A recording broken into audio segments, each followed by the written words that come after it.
Hello friends, welcome to दृष्टि IQ. आज की ये वीडियो आपके आने वाले एग्जाम्स के लिए काफ़ी ज़्यादा महत्वपूर्ण होने वाली है, क्योंकि इस वीडियो के अंदर हम लोग कवर करेंगे मार्च महीने की मंथली करंट अफेयर्स। तो पूरे मार्च महीने से करंट अफेयर्स के जितने भी इंपॉर्टेंट क्वेश्चन बन सकते हैं उन सभी को हम लोग इस एक वीडियो के अंदर कवर करेंगे। आने वाले कुछ महीनों के अंदर कई सारे एग्जाम्स होने वाले हैं, तो ऐसे में ये वीडियो आप सभी के एग्जाम के लिए काफ़ी महत्वपूर्ण साबित होगा। मार्च महीना जो है ये करंट अफेयर्स की दृष्टि से काफ़ी महत्वपूर्ण मंथ होगा, क्योंकि इसी महीने के अंदर ऑस्कर पुरस्कार भी दिए गए हैं, बाफ्टा पुरस्कार भी दिए गए हैं। रूस और यूक्रेन के बीच में जो युद्ध हुआ था उसके चलते भी कई सारे करंट अफेयर्स के क्वेश्चन बने हैं जो कि आपकी परीक्षाओं के अंदर पूछे जा सकते हैं। इसी महीने में शीतकालीन पैरा ओलंपिक खेलों का आयोजन किया गया। पद्म पुरस्कार जो कि पहले ही अनाउंस कर दिए गए थे वो अभी हाल ही में दिए गए हैं मार्च महीने के अंदर। इसके अलावा 5 राज्यों में जो विधानसभा चुनाव हुए थे 2022 के अंदर, उसके रिजल्ट्स भी मार्च महीने के अंदर ही जारी किए गए। तो इस तरीके से 5 राज्यों के अंदर मुख्यमंत्रियों ने शपथ ली है, उन सभी के बारे में मैं आपको बताऊंगा। इस महीने के अंदर कई सारे इंपॉर्टेंट पदों पर नियुक्तियां हुई हैं, चाहे वो राष्ट्रीय हों या फिर अंतर्राष्ट्रीय। और ये महीना जो है ये डेज एंड थीम्स की दृष्टि से भी काफी ज्यादा महत्वपूर्ण होने वाला है। तो आज की इस वीडियो के अंदर हम लोग करंट अफेयर्स के हर एक एस्पेक्ट से 120 सबसे इंपॉर्टेंट और सिलेक्टेड क्वेश्चंस को कवर करेंगे जो कि मार्च महीने से आपकी परीक्षाओं के अंदर पूछे जाएंगे। और क्योंकि ये मार्च महीने की मंथली करंट अफेयर्स है, तो इस वीडियो को देखने के बाद आप मार्च महीने की करंट अफेयर्स को लेकर निश्चिंत हो जाएंगे। तो बस आपको इस वीडियो को बिल्कुल ध्यान से और अंत तक देखना है, सारे क्वेश्चंस आपको आसानी से याद हो जाएंगे। तो चलिए शुरू करते हैं। तो आज का जो सबसे पहला और काफ़ी महत्वपूर्ण क्वेश्चन है वो यहाँ पर आपसे पूछा गया है कि भारतीय प्रतिभूति और विनिमय बोर्ड यानी कि सेबी की पहली महिला अध्यक्ष कौन बन गई हैं। तो सेबी यानी कि securities exchange board of India. ये जो securities exchange board of India है इसका मुख्यालय है मुंबई के अंदर, और ये भारत के शेयर मार्केट को रेगुलेट करता है। आपको पता होगा अभी तक इसके अध्यक्ष थे अजय त्यागी, लेकिन अब अजय त्यागी की जगह ली है एक महिला ने जिनका नाम है माधवी पुरी बुच। इस क्वेश्चन का आंसर हो जाएगा ऑप्शन नंबर बी। तो सेबी की पहली महिला अध्यक्ष बन गई है माधवी पुरी बुच। मिस्र में आयोजित ISSF विश्व कप 2022 की पदक तालिका में कौन से देश ने पहला स्थान हासिल किया। तो दोस्तों हाल ही में निशानेबाजी यानी कि शूटिंग का विश्व कप आयोजित किया गया। तो इसके बारे में आपको 2-3 बातें याद रखनी है, जैसे कि पहला ये कि इसका आयोजन किया गया मिस्र की राजधानी काहिरा में। दूसरी इंपॉर्टेंट बात ये कि इसकी पदक तालिका में नंबर 1 पर रहा अपना भारत, क्योंकि भारत ने 4 गोल्ड 2 सिल्वर और 1 ब्रॉन्ज के साथ टोटल 7 मेडल जीते हैं। यहाँ पर आपको एक बात और याद रखनी है कि भारत ने ये जो 4 गोल्ड जीते हैं इनमें से एक ही भारत को इंडिविजुअल कैटेगरी के अंदर मिला है, जिसको जीता है सौरभ चौधरी ने। सौरभ चौधरी को आपको पता होगा मेरठ के एक मशहूर शूटर हैं और इन्होंने 10 मीटर एयर पिस्टल कैटेगरी के अंदर गोल्ड मेडल जीता है। तो यहाँ पर पूछा गया है कि पहले स्थान पर कौन रहा। पहले स्थान पर रहा अपना भारत। ICC महिला क्रिकेट विश्व कप 2022 का आयोजन किस देश के अंदर किया गया। तो महिलाओं का जो क्रिकेट विश्व कप होता है हाल ही में इसका 12वां संस्करण इस बार आयोजित किया गया है। तो ये कहाँ पर हुआ। इसका आयोजन किया गया है न्यूजीलैंड देश के अंदर। इस क्वेश्चन का आंसर होगा ऑप्शन नंबर बी। और क्योंकि ये टूर्नामेंट अब संपन्न हो चुका है, यहाँ पर आप इसके डेट देख सकते हैं, 4 मार्च से लेकर के 3 अप्रैल तक इसका आयोजन किया गया। तो इसमें विजेता और उप विजेता कौन रहे हैं ये भी आपको ध्यान रखना है। इस बार विजेता बनी है ऑस्ट्रेलिया की टीम, और ऑस्ट्रेलिया ने फाइनल में हराया था इंग्लैंड कंट्री को। तो विजेता बना है ऑस्ट्रेलिया और उप विजेता बना है इंग्लैंड। वैसे इस बार के ICC महिला क्रिकेट विश्व कप के ऊपर मैंने एक कंप्लीट वीडियो बनाया है। इस टॉपिक से जितने भी क्वेश्चन बन सकते हैं उन सभी को हम लोगों ने वहाँ पर कवर किया है। तो अगर आपने उसको नहीं देखा है तो डिस्क्रिप्शन में उसकी आपको लिंक मिल जाएगी। इस वीडियो को देखने के बाद आप उसको देख सकते हैं। कैटलिन नोवाक इनमें से किस देश की पहली महिला राष्ट्रपति बनी है। तो कैटलिन नोवाक या फिर कैटलिन इवानोवाक ये जिस कंट्री की पहली महिला राष्ट्रपति बनी है ये कंट्री है हंगरी। इस क्वेश्चन का आंसर हो जाएगा ऑप्शन नंबर ए। हंगरी एक यूरोपीय देश है जिसकी राजधानी है बुडापेस्ट और यहाँ की करेंसी है यूरो। प्रितिजर आर्किटेक्चर पुरस्कार 2022 से किसे सम्मानित किया गया है। तो प्रितिजर आर्किटेक्चर पुरस्कार जो है इसके आप नाम से ही समझ सकते हैं कि जिन भी लोगों ने वास्तुकला यानी कि आर्किटेक्चर की फील्ड में अपना विशिष्ट योगदान दिया है उनको ये पुरस्कार दिया जाता है, और इसको वास्तुकला का दुनिया का सबसे प्रतिष्ठित पुरस्कार माना जाता है। और साल 2022 के लिए ये पुरस्कार दिया गया है फ्रांसिस केरे को। दोस्तों जो फ्रांसिस केरे हैं ये बुर्किना फासो कंट्री के हैं, जो कि एक अफ्रीकी महाद्वीप का देश है। और इस तरीके से फ्रांसिस कैरे जो हैं ये पहले अश्वेत व्यक्ति हैं जिन्होंने प्रित्जर आर्किटेक्चर पुरस्कार को जीता है। तो वास्तुकला में योगदान के लिए फ्रांसिस कैरे को प्रित्जर आर्किटेक्चर पुरस्कार 2022 से सम्मानित किया गया है। इसके बाद ये रहा नेक्स्ट क्वेश्चन, शयन मुद्रा में भगवान बुद्ध की भारत की सबसे लंबी प्रतिमा इनमें से किस शहर के अंदर बनाई जा रही है? तो इसका सही आंसर हो जाएगा ऑप्शन नंबर ए यानी कि बोध गया बिहार। तो बिहार के बोध गया शहर में, जहाँ पर आपको पता है महात्मा बुद्ध को ज्ञान की प्राप्ति हुई थी, तो यहीं पर इनकी सबसे लंबी प्रतिमा बनाई जा रही है। यहाँ पर आप इसको देख भी सकते हैं, इसको बुद्धा इंटरनेशनल वेलफेयर मिशन के द्वारा बोध गया बिहार के अंदर बनाया जा रहा है। इस स्टैचू की जो लंबाई होगी वो यहाँ पर आप देख सकते हैं टोटल 100 फीट लंबी होगी और 30 फीट ऊंची होगी। तो ये पूरे भारत की सबसे लंबी प्रतिमा होगी भगवान बुद्ध की। इनमें से किस देश की मशहूर टेनिस खिलाड़ी एश्ले बार्टी ने 25 साल की उम्र में संन्यास की घोषणा कर दी है? तो एश्ले बार्टी का नाम आपने जरूर सुना होगा क्योंकि ये आज के समय विश्व की नंबर 1 महिला टेनिस खिलाड़ी हैं। और ये कौन सी कंट्री को बिलोंग करती हैं? ये हैं ऑस्ट्रेलिया की। तो यहाँ पर आंसर हो जाएगा ऑप्शन डी। आपको याद होगा इस साल जो टेनिस का पहला ग्रैंड स्लैम टेनिस टूर्नामेंट हुआ था यानी कि ऑस्ट्रेलियन ओपन, उसमें महिला सिंगल्स का खिताब एश्ले बार्टी ने ही जीता था। तो हाल ही में इन्होंने 25 साल की उम्र में संन्यास की घोषणा कर दी है। 16 मार्च को पंजाब के नए मुख्यमंत्री के रूप में किसने शपथ ली है? तो पंजाब के अंदर इससे पहले तक कांग्रेस पार्टी की सरकार थी, लेकिन इस बार के विधानसभा चुनाव में पंजाब के अंदर आम आदमी पार्टी ने बहुमत हासिल किया है। तो इस तरीके से आम आदमी पार्टी के जो नेता हैं भगवंत मान, इनको पंजाब का नया मुख्यमंत्री बना दिया गया है। सो इस क्वेश्चन का आंसर हो जाएगा ऑप्शन नंबर ए। तो पंजाब के नए मुख्यमंत्री के रूप में शपथ ली है भगवंत मान ने। वैसे जो 5 राज्यों के अंदर विधानसभा चुनाव हुए हैं उन सभी के बारे में मैं आपको इस वीडियो के अंदर आगे बताऊंगा। हाल ही में आरबीआई ने फीचर फोन रखने वाले उपभोक्ताओं को डिजिटल भुगतान के लिए सक्षम बनाने हेतु कौन से यूपीआई सेवा की शुरुआत की है?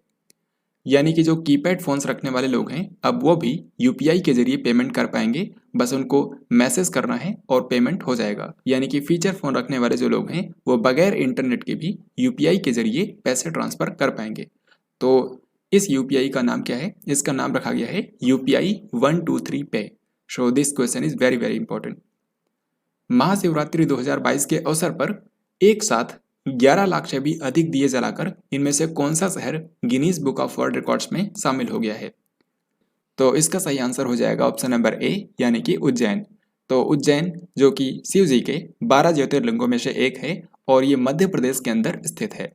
तो उज्जैन में हाल ही में शिप्रा नदी के तट पर इस बार की महाशिवरात्रि के अवसर पर 11 लाख से भी अधिक दिए जलाए गए, जिसके लिए इसका नाम Guinness book of world record में दर्ज किया गया। इससे पहले ये रिकॉर्ड अयोध्या शहर के नाम था क्योंकि वहां पर दीपावली के अवसर पर लगभग 9 लाख से भी ज्यादा दिए जलाए गए थे, लेकिन अब ये रिकॉर्ड हो गया है उज्जैन शहर के नाम। Next question and very important, संयुक्त राष्ट्र द्वारा जारी विश्व प्रसन्नता सूचकांक 2022 में 146 देशों की रैंकिंग में भारत की रैंक क्या है? तो वर्ल्ड हैप्पीनेस इंडेक्स 2022 जारी हो चुका है और इसको जारी करता है यूनाइटेड नेशंस। तो इस बार के वर्ल्ड हैप्पीनेस इंडेक्स के अंदर टोटल 146 देशों को रैंक किया गया है।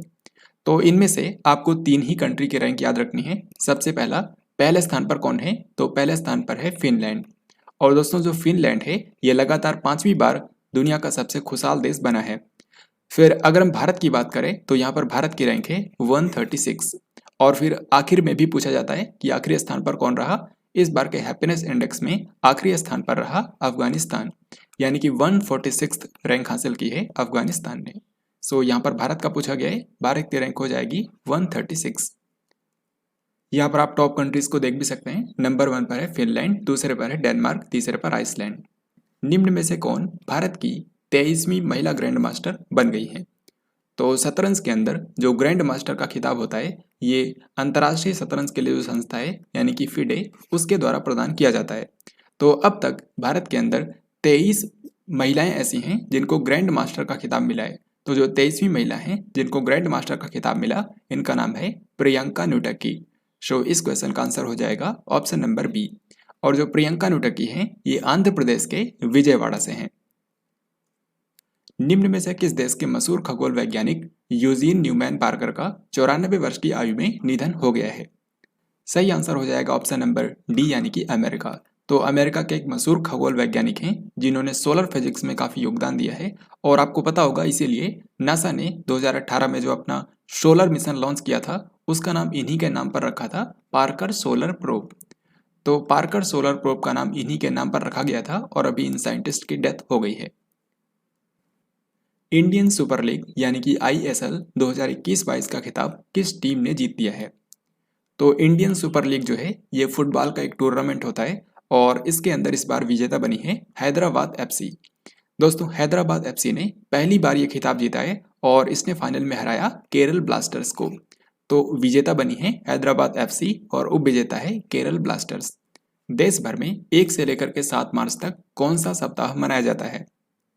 तो जैसा कि आप सभी जानते हैं कि भारतीय जन औषधि परियोजना के अंतर्गत भारत के अंदर जगह जगह पर जन औषधि केंद्र खोले गए हैं जहां पर सरकार के द्वारा सस्ती और बेहतर क्वालिटी की दवाएं उपलब्ध कराई जाती हैं। तो इन केंद्रों के बारे में लोगों को जागरूक करने के लिए हर साल मार्च महीने के फर्स्ट वीक में यानी कि 1 से लेकर के 7 मार्च तक जन औषधि सप्ताह का आयोजन किया जाता है। तो इस क्वेश्चन का आंसर होगा ऑप्शन नंबर ए। 44वीं फिडे शतरंज ओलंपियाड का आयोजन भारत के किस शहर के अंदर किया जाएगा?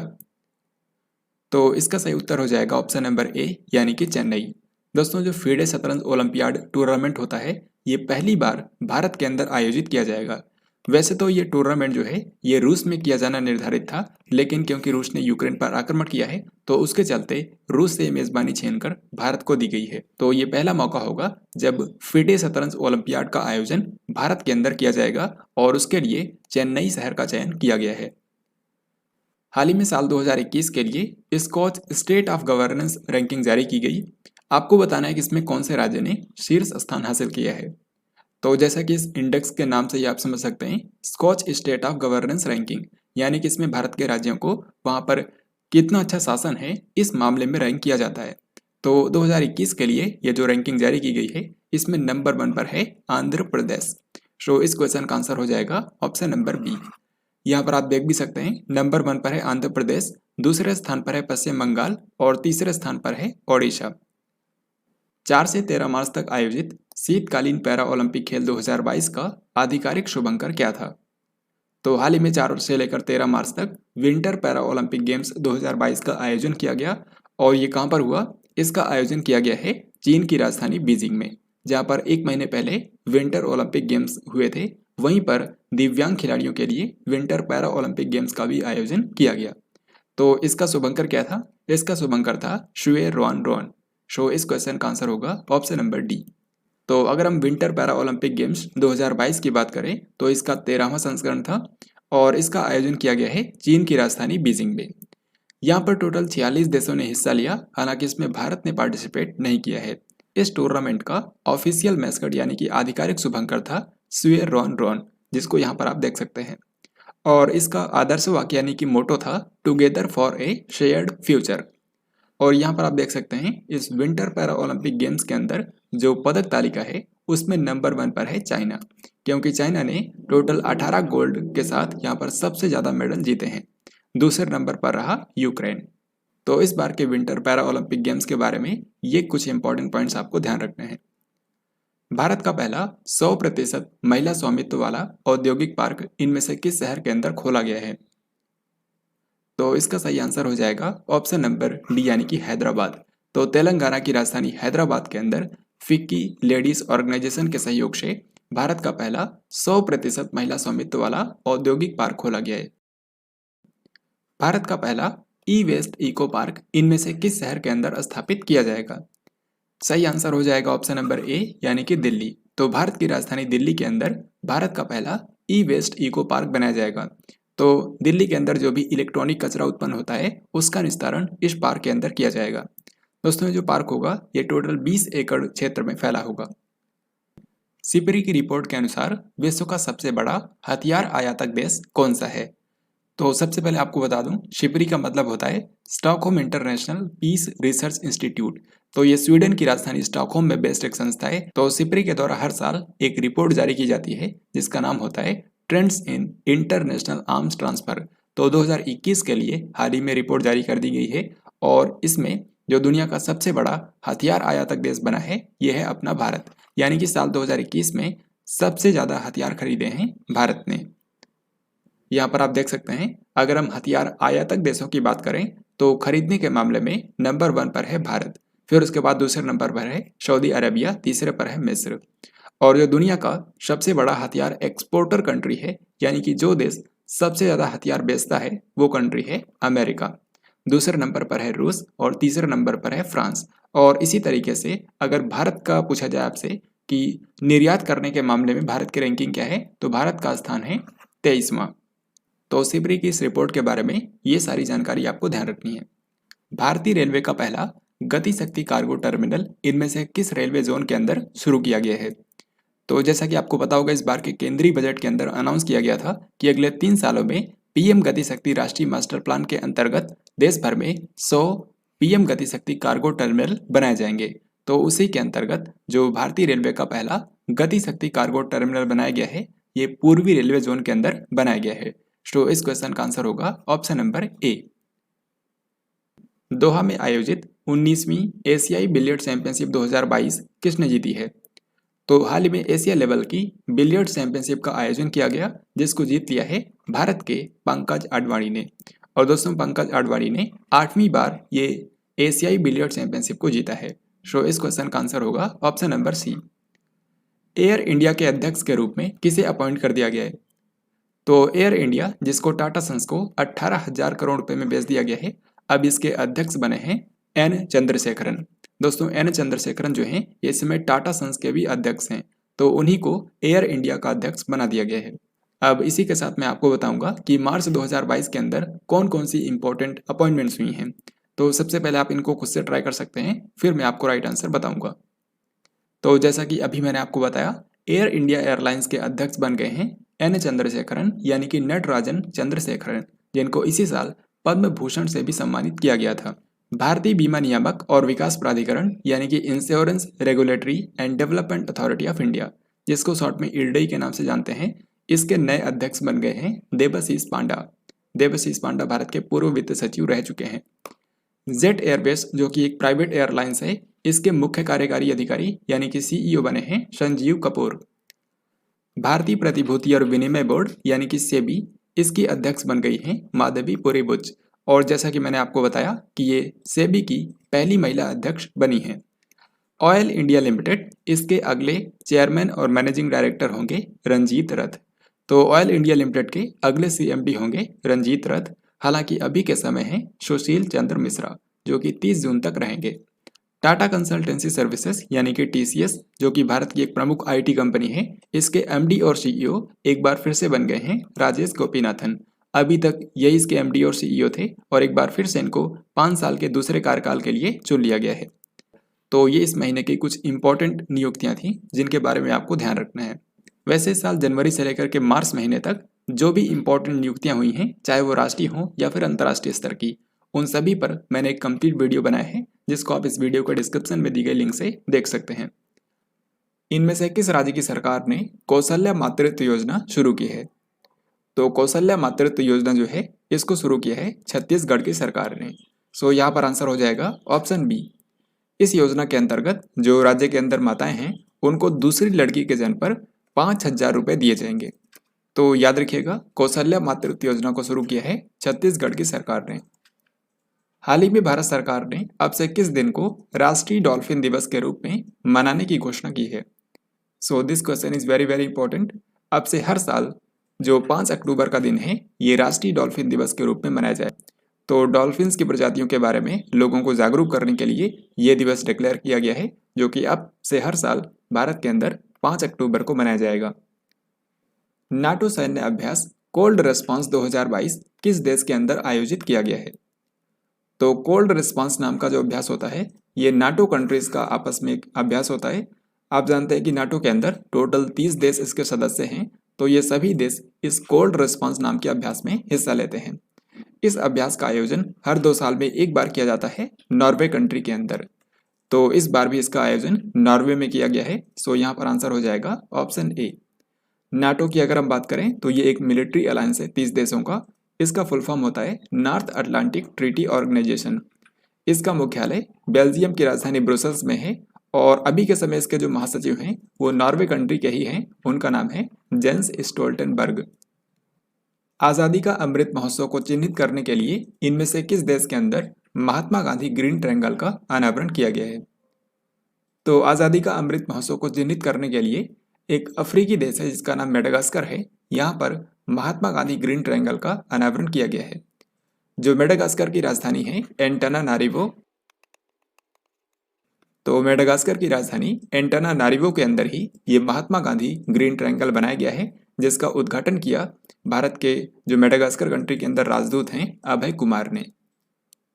फरवरी 2022 के लिए ICC men's player of the month के विजेता के रूप में किसको चुना गया है? तो इंटरनेशनल क्रिकेट काउंसिल के द्वारा हर महीने जिन खिलाड़ियों का प्रदर्शन सबसे बेहतर होता है उनको प्लेयर ऑफ द मंथ का अवार्ड दिया जाता है। तो पुरुषों में फरवरी 2022 के लिए विजेता बने हैं भारत के श्रेयस अय्यर। सो यहाँ पर आंसर होगा ऑप्शन बी। इसी तरीके से यहाँ पर आपसे पूछा गया है कि फरवरी 2022 के लिए ICC women's player of the month किसको चुना गया? तो महिलाओं में विजेता चुना गया है अमेलिया केयर को। अमेलिया केयर जो है ये न्यूजीलैंड की ऑलराउंडर क्रिकेटर हैं, तो फरवरी महीने के लिए इनको प्लेयर ऑफ द मंथ चुना गया। इनमें से किस फार्मूला वन ड्राइवर ने बहरीन ग्रैंड प्रिक्स 2022 का खिताब जीत लिया है? तो साल 2022 की ये पहली फार्मूला वन रेस थी जिसको जीत लिया है मोनाको कंट्री के ड्राइवर चार्ल्स लेक्लर्क ने। सो यहाँ पर आंसर होगा ऑप्शन नंबर बी। तो साल की पहली फार्मूला वन रेस जीती है चार्ल्स लेक्लर्क ने, जो कि मोनाको कंट्री के हैं और ये फेरारी कंपनी की कार ड्राइव करते हैं।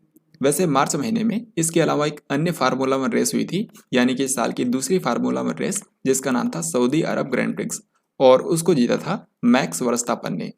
आपको याद होगा मैक्स वर्स्टापन जो है इन्होंने ही साल 2021 के अंदर फार्मूला वन के वर्ल्ड चैंपियन बने थे। 25 मार्च को उत्तर प्रदेश के मुख्यमंत्री के रूप में लगातार दूसरे कार्यकाल के लिए किसने शपथ ली है? तो यूपी की यहाँ पर बात हो रही है। यूपी के अंदर एक बार फिर से मुख्यमंत्री बन गए हैं योगी आदित्यनाथ, क्योंकि इस साल जो यूपी के अंदर विधानसभा चुनाव हुए थे वहां पर भारतीय जनता पार्टी ने बहुमत हासिल किया था। तो इस क्वेश्चन का आंसर होगा योगी आदित्यनाथ। फिर अगला सवाल यहाँ पर आपसे पूछा गया है कि 25 मार्च को उत्तर प्रदेश के उप मुख्यमंत्री के रूप में किसने शपथ ली है? तो यूपी के अंदर मुख्यमंत्री बने हैं योगी आदित्यनाथ, बाकी दो लोगों को यहाँ पर डिप्टी चीफ मिनिस्टर यानी कि उप मुख्यमंत्री बनाया गया है। तो ये दो लोग कौन हैं? ब्रजेश पाठक और केशव प्रसाद मौर्य। सो करेक्ट आंसर होगा ए और बी दोनों, यानी कि ऑप्शन नंबर सी। हाल ही में किस राज्य की सरकार ने महिलाओं के लिए सुषमा स्वराज पुरस्कार की घोषणा की है? सही उत्तर होगा ऑप्शन बी, यानी कि हरियाणा। तो हरियाणा की सरकार ने सुषमा स्वराज के नाम पर एक पुरस्कार की शुरुआत की है, जो कि ऐसी महिलाओं को दिया जाएगा जिन्होंने अपने अपने क्षेत्रों में विशिष्ट उपलब्धि हासिल की है। तो सुषमा स्वराज के बारे में आप जानते होंगे, ये भारत की पूर्व विदेश मंत्री थी और ये एक बीजेपी लीडर थी। तो इन्हीं के नाम पर हरियाणा की सरकार ने ये पुरस्कार की शुरुआत की है।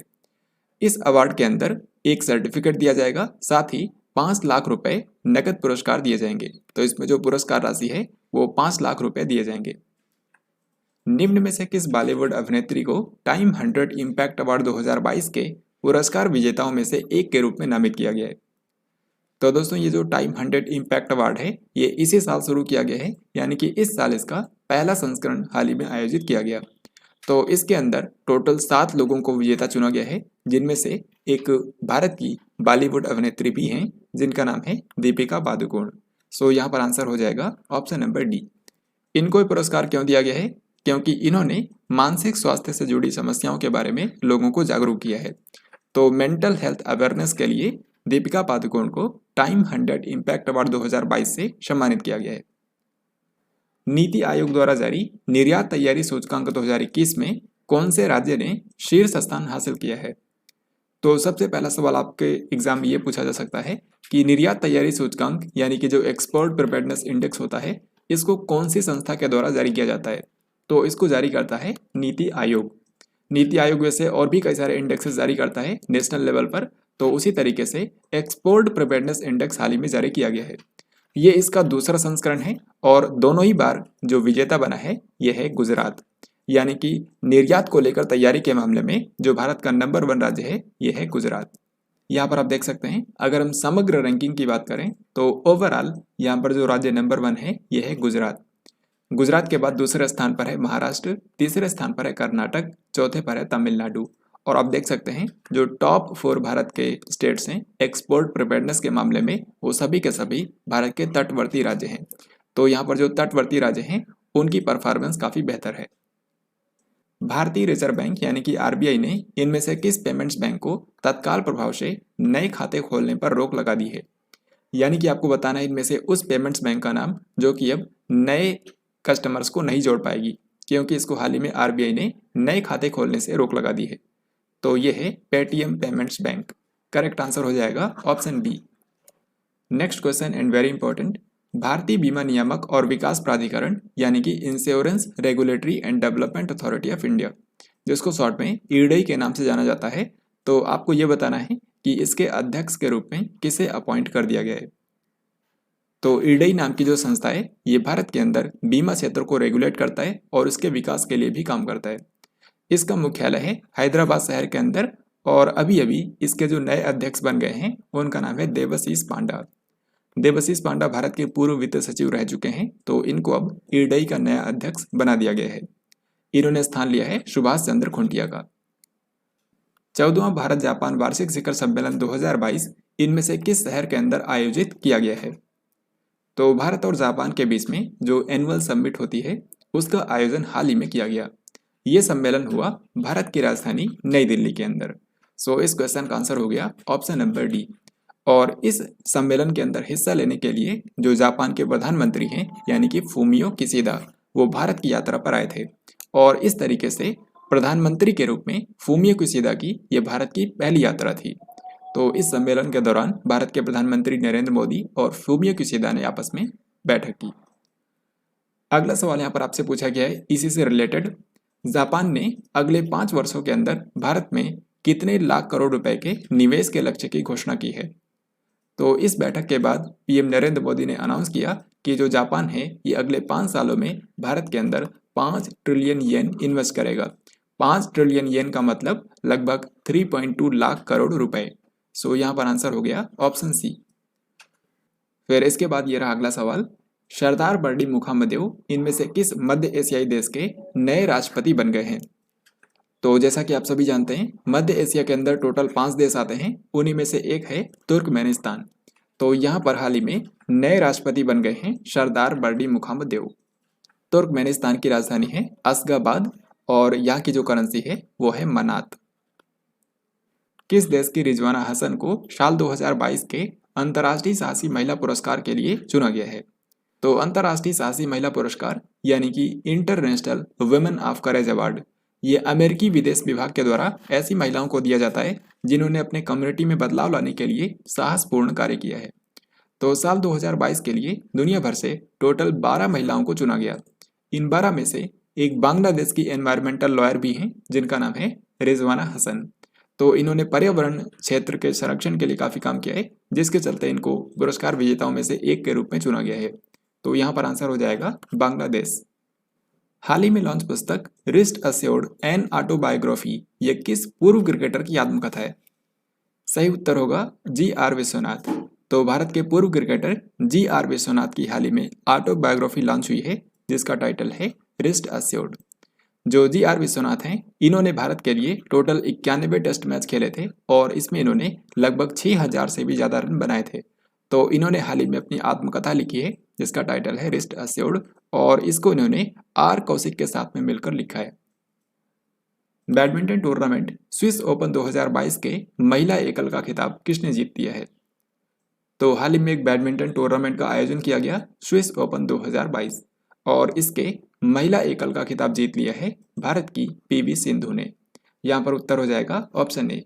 दोस्तों पीवी सिंधु का ये इस साल का दूसरा खिताब था, क्योंकि इससे पहले इन्होंने सैयद मोदी अंतर्राष्ट्रीय जो बैडमिंटन टूर्नामेंट हुआ था उसको भी पीवी सिंधु ने जीता था। हाल ही में सरकार ने हिट एंड रन दुर्घटनाओं में मृत्यु के मामले में परिजनों को मिलने वाला जो मुआवजा होता है इसको बढ़ाकर कितना कर दिया है? तो भारत के अंदर जो सड़क दुर्घटनाएं होती हैं उनमें से जो हिट एंड रन एक्सीडेंट्स के मामले होते हैं, अगर उसमें व्यक्ति की मृत्यु हो जाती है तो उसके परिवार वालों को अभी तक 25,000 रुपये दिए जाते थे, लेकिन अब इसको बढ़ाकर कर दिया गया है 2 लाख रुपए। तो एक चीज आपको ये ध्यान रखनी है, इसके अलावा अगर व्यक्ति गंभीर रूप से घायल हो जाता है तो उस केस में अभी तक 12,500 रुपए दिए जाते थे और अब उसको बढ़ाकर कर दिया गया है 50,000 रुपए। तो यहाँ पर हमारा आंसर हो जाएगा ऑप्शन नंबर डी, यानी कि 2 लाख रुपए मृत्यु के मामले में अब मुआवजा दिया जाएगा। और इसके लिए जो नई योजना लाई गई है उसका नाम है Compensation to Victims of Hit and Run Motor Accidents Scheme 2022। इनमें से किस राज्य के नरसिंहपेटई नागेश्वरम को संगीत वाद्य यंत्र के तहत जीआई टैग प्रदान किया गया है? तो यहाँ पर आप जो देख रहे हैं इंस्ट्रूमेंट, ये एक म्यूजिकल इंस्ट्रूमेंट है जिसका नाम है नरसिंहपेटई नागेश्वरम और ये तमिलनाडु राज्य के अंदर कुंभकोणम में वहाँ पर एक गांव के अंदर बनाया जाता है पारंपरिक रूप से। तो इस म्यूजिकल इंस्ट्रूमेंट को हाल ही में जीआई टैग प्रदान किया गया है। तो सिंपली आपसे पूछा जाएगा कि किस राज्य के नरसिंहपेटई नागेश्वरम को जीआई टैग मिला है, तो आंसर हो जाएगा तमिलनाडु। सांख्यिकी भौतिकी के क्षेत्र में योगदान के लिए बोल्ट्जमैन पदक जीतने वाले पहले भारतीय कौन बन गए हैं? तो दोस्तों बोल्ट्जमैन पदक जो है ये स्टैटिस्टिकल फिजिक्स यानी कि सांख्यिकी भौतिकी के क्षेत्र में जो लोग योगदान देते हैं ऐसे लोगों को दिया जाता है। तो साल 2022 के लिए ये जिन 2 वैज्ञानिकों को दिया गया है उनके नाम यहाँ पर आप देख सकते हैं, प्रोफेसर दीपक धर जो कि भारत के एक साइंटिस्ट हैं और जॉन हॉपफील्ड जो कि अमेरिका के साइंटिस्ट हैं। और क्योंकि यहाँ पर एक भारत के भी विजेता हैं तो ये भारत के ऐसे पहले विजेता बने हैं जिनको बोल्ट्जमैन पदक मिला है। सो यहाँ पर हमारा आंसर हो जाएगा प्रोफेसर दीपक धर। संयुक्त राष्ट्र द्वारा जारी एसडीजी सूचकांक 2021 में भारत कौन से स्थान पर है? तो एसडीजी का मतलब होता है सस्टेनेबल डेवलपमेंट गोल्स, यानी कि सतत विकास लक्ष्य, जिनकी टोटल संख्या है 17। तो सतत विकास लक्ष्यों को हासिल करने के मामले में जो दुनिया भर के देश प्रयत्न कर रहे हैं उसका आकलन करने के लिए यूनाइटेड नेशन के द्वारा ये इंडेक्स जारी किया जाता है। तो साल 2021 के लिए ये जो हाल ही में इंडेक्स जारी हुआ है इसमें यूनाइटेड नेशंस के जो सभी मेंबर कंट्रीज हैं 193 देश, सभी को यहाँ पर शामिल किया गया। इन 193 देशों में से भारत का स्थान है 120वां। सो करेक्ट आंसर हो जाएगा ऑप्शन नंबर सी। हालांकि पिछले बार भारत की रैंक 117 थी तो इस बार भारत 3 पायदान पीछे चला गया है। अगर अन्य कंट्रीज की बात करें तो यहाँ पर जिस कंट्री ने पहला स्थान हासिल किया है वो है फिनलैंड, क्योंकि इसका स्कोर सबसे ज्यादा है। और यहाँ पर आप देख सकते हैं भारत की रैंक है 120 और भारत का स्कोर है 100 में से 60.07। 3 और 4 मार्च को राष्ट्रीय सूचना विज्ञान केंद्र के द्वारा इनमें से किस शहर में टेक कॉन्क्लेव 2022 का आयोजन किया गया? तो टेक कॉन्क्लेव 2022 इसके आप नाम से ही समझ सकते हैं कि इसके अंदर जो नई उभरती हुई तकनीकें हैं, जो इमर्जिंग टेक्नोलॉजीज हैं, उसके ऊपर चर्चा की गई। तो ये सम्मेलन जो है ये नेशनल इंफॉर्मेटिक्स सेंटर यानी कि एनआईसी के द्वारा आयोजित किया गया। एनआईसी का जो हेडक्वार्टर है नई दिल्ली में, वहीं पर इस सम्मेलन का आयोजन किया गया था। तो टेक कॉन्क्लेव 2022 कहाँ पर हुआ? विज्ञान भवन नई दिल्ली में। और इसके लिए थीम भी रखी गई थी जो कि यहाँ पर आप देख सकते हैं, next generation technologies for digital government. हाल ही में सरकार ने प्रधानमंत्री गरीब कल्याण अन्न योजना को कितने महीने के लिए आगे बढ़ा दिया है? तो प्रधानमंत्री गरीब कल्याण अन्न योजना जो है इसको जब कोविड-19 शुरू हुआ था तो उसी दौरान शुरू किया गया था। इसके अंतर्गत राष्ट्रीय खाद्य सुरक्षा अधिनियम यानी कि नेशनल फूड सिक्योरिटी एक्ट के अंतर्गत आने वाले हर एक लाभार्थी को प्रत्येक महीने 5 किलोग्राम जो अनाज है ये फ्री में दिया जाता है। तो इस योजना को 26 मार्च 2020 को शुरू किया गया था और फिर धीरे धीरे इसको बढ़ाया जाता रहा। अभी इसका जो छठा चरण है ये अब 6 महीने के लिए चलाया जाएगा, यानी कि अप्रैल से लेकर के सितंबर तक के लिए इसको आगे बढ़ा दिया गया है। सो इस क्वेश्चन का आंसर होगा ऑप्शन नंबर डी। नाटो के महासचिव कौन हैं जिनका कार्यकाल हाल ही में 1 साल के लिए बढ़ा दिया गया है? तो अगर आपने इस वीडियो को ध्यान से देखा होगा तो ऑलरेडी मैंने आपको बताया है नॉर्वे के पूर्व प्रधानमंत्री जेंस स्टोल्टेनबर्ग ये साल 2014 में नाटो के महासचिव बने थे और हाल ही में इनका कार्यकाल 1 साल के लिए बढ़ा दिया गया है। सो करेक्ट आंसर होगा option B. Prime Volleyball League यानी कि पीवीएल के पहले सीजन का खिताब किस टीम ने जीत लिया है? तो दोस्तों जिस तरीके से क्रिकेट के अंदर आईपीएल होता है उसी तरीके से वॉलीबॉल स्पोर्ट के अंदर एक टूर्नामेंट शुरू किया गया है प्राइम वॉलीबॉल लीग यानी कि पीवीएल। तो इसका जो पहला सीजन हुआ है इसको जीत लिया है कोलकाता थंडरबोल्ट्स ने। सो इस क्वेश्चन का आंसर होगा ऑप्शन बी। यहाँ पर इस नए शुरू किए गए प्राइम वॉलीबॉल लीग टूर्नामेंट के बारे में देख सकते हैं, जैसे कि 5 से लेकर के 27 फरवरी तक इसका पहला संस्करण आयोजित किया गया तेलंगाना के हैदराबाद शहर में। इसके अंदर वॉलीबॉल की टोटल 7 टीमें बनाई गई हैं जिनके नाम यहाँ पर आप पढ़ सकते हैं। और इसमें कोलकाता थंडरबोल्ट्स ने इस टूर्नामेंट को जीत लिया है। इसने फाइनल में हराया था अहमदाबाद डिफेंडर्स को। तो इस तरीके से चैंपियन बना है कोलकाता थंडरबोल्ट्स और उप विजेता बना है अहमदाबाद डिफेंडर्स। हाल ही में भारत सरकार ने श्रीलंका को आर्थिक संकट से निपटने में मदद करने के लिए कितने बिलियन डॉलर की लाइन ऑफ क्रेडिट जारी की। तो श्रीलंका जो कि आज के समय आर्थिक संकट का सामना कर रहा है, उसकी हेल्प करने के लिए भारत सरकार ने 1 अरब डॉलर यानी कि 1 बिलियन डॉलर के लाइन ऑफ क्रेडिट की अनाउंसमेंट की थी। तो यहाँ पर ऋण के रूप में श्रीलंका को ये पैसे दिए जाएंगे और फिर वहाँ पर जो जरूरी सामान हैं उनको खरीदने के लिए इसका इस्तेमाल किया जाएगा। 22 से लेकर के 31 मार्च तक भारत और किस देश के बीच डस्टलिक नाम का संयुक्त प्रशिक्षण अभ्यास आयोजित किया गया। तो डस्टलिक नाम का जो अभ्यास है ये एक मिलिट्री एक्सरसाइज है भारत और उज्बेकिस्तान के बीच में। तो हाल ही में इसका आयोजन उज्बेकिस्तान के यांगियारिक नाम की जगह पर किया गया। Next question and very important, 75वें बाफ्टा अवार्ड्स के अंदर सर्वश्रेष्ठ फिल्म का पुरस्कार किसने जीता है।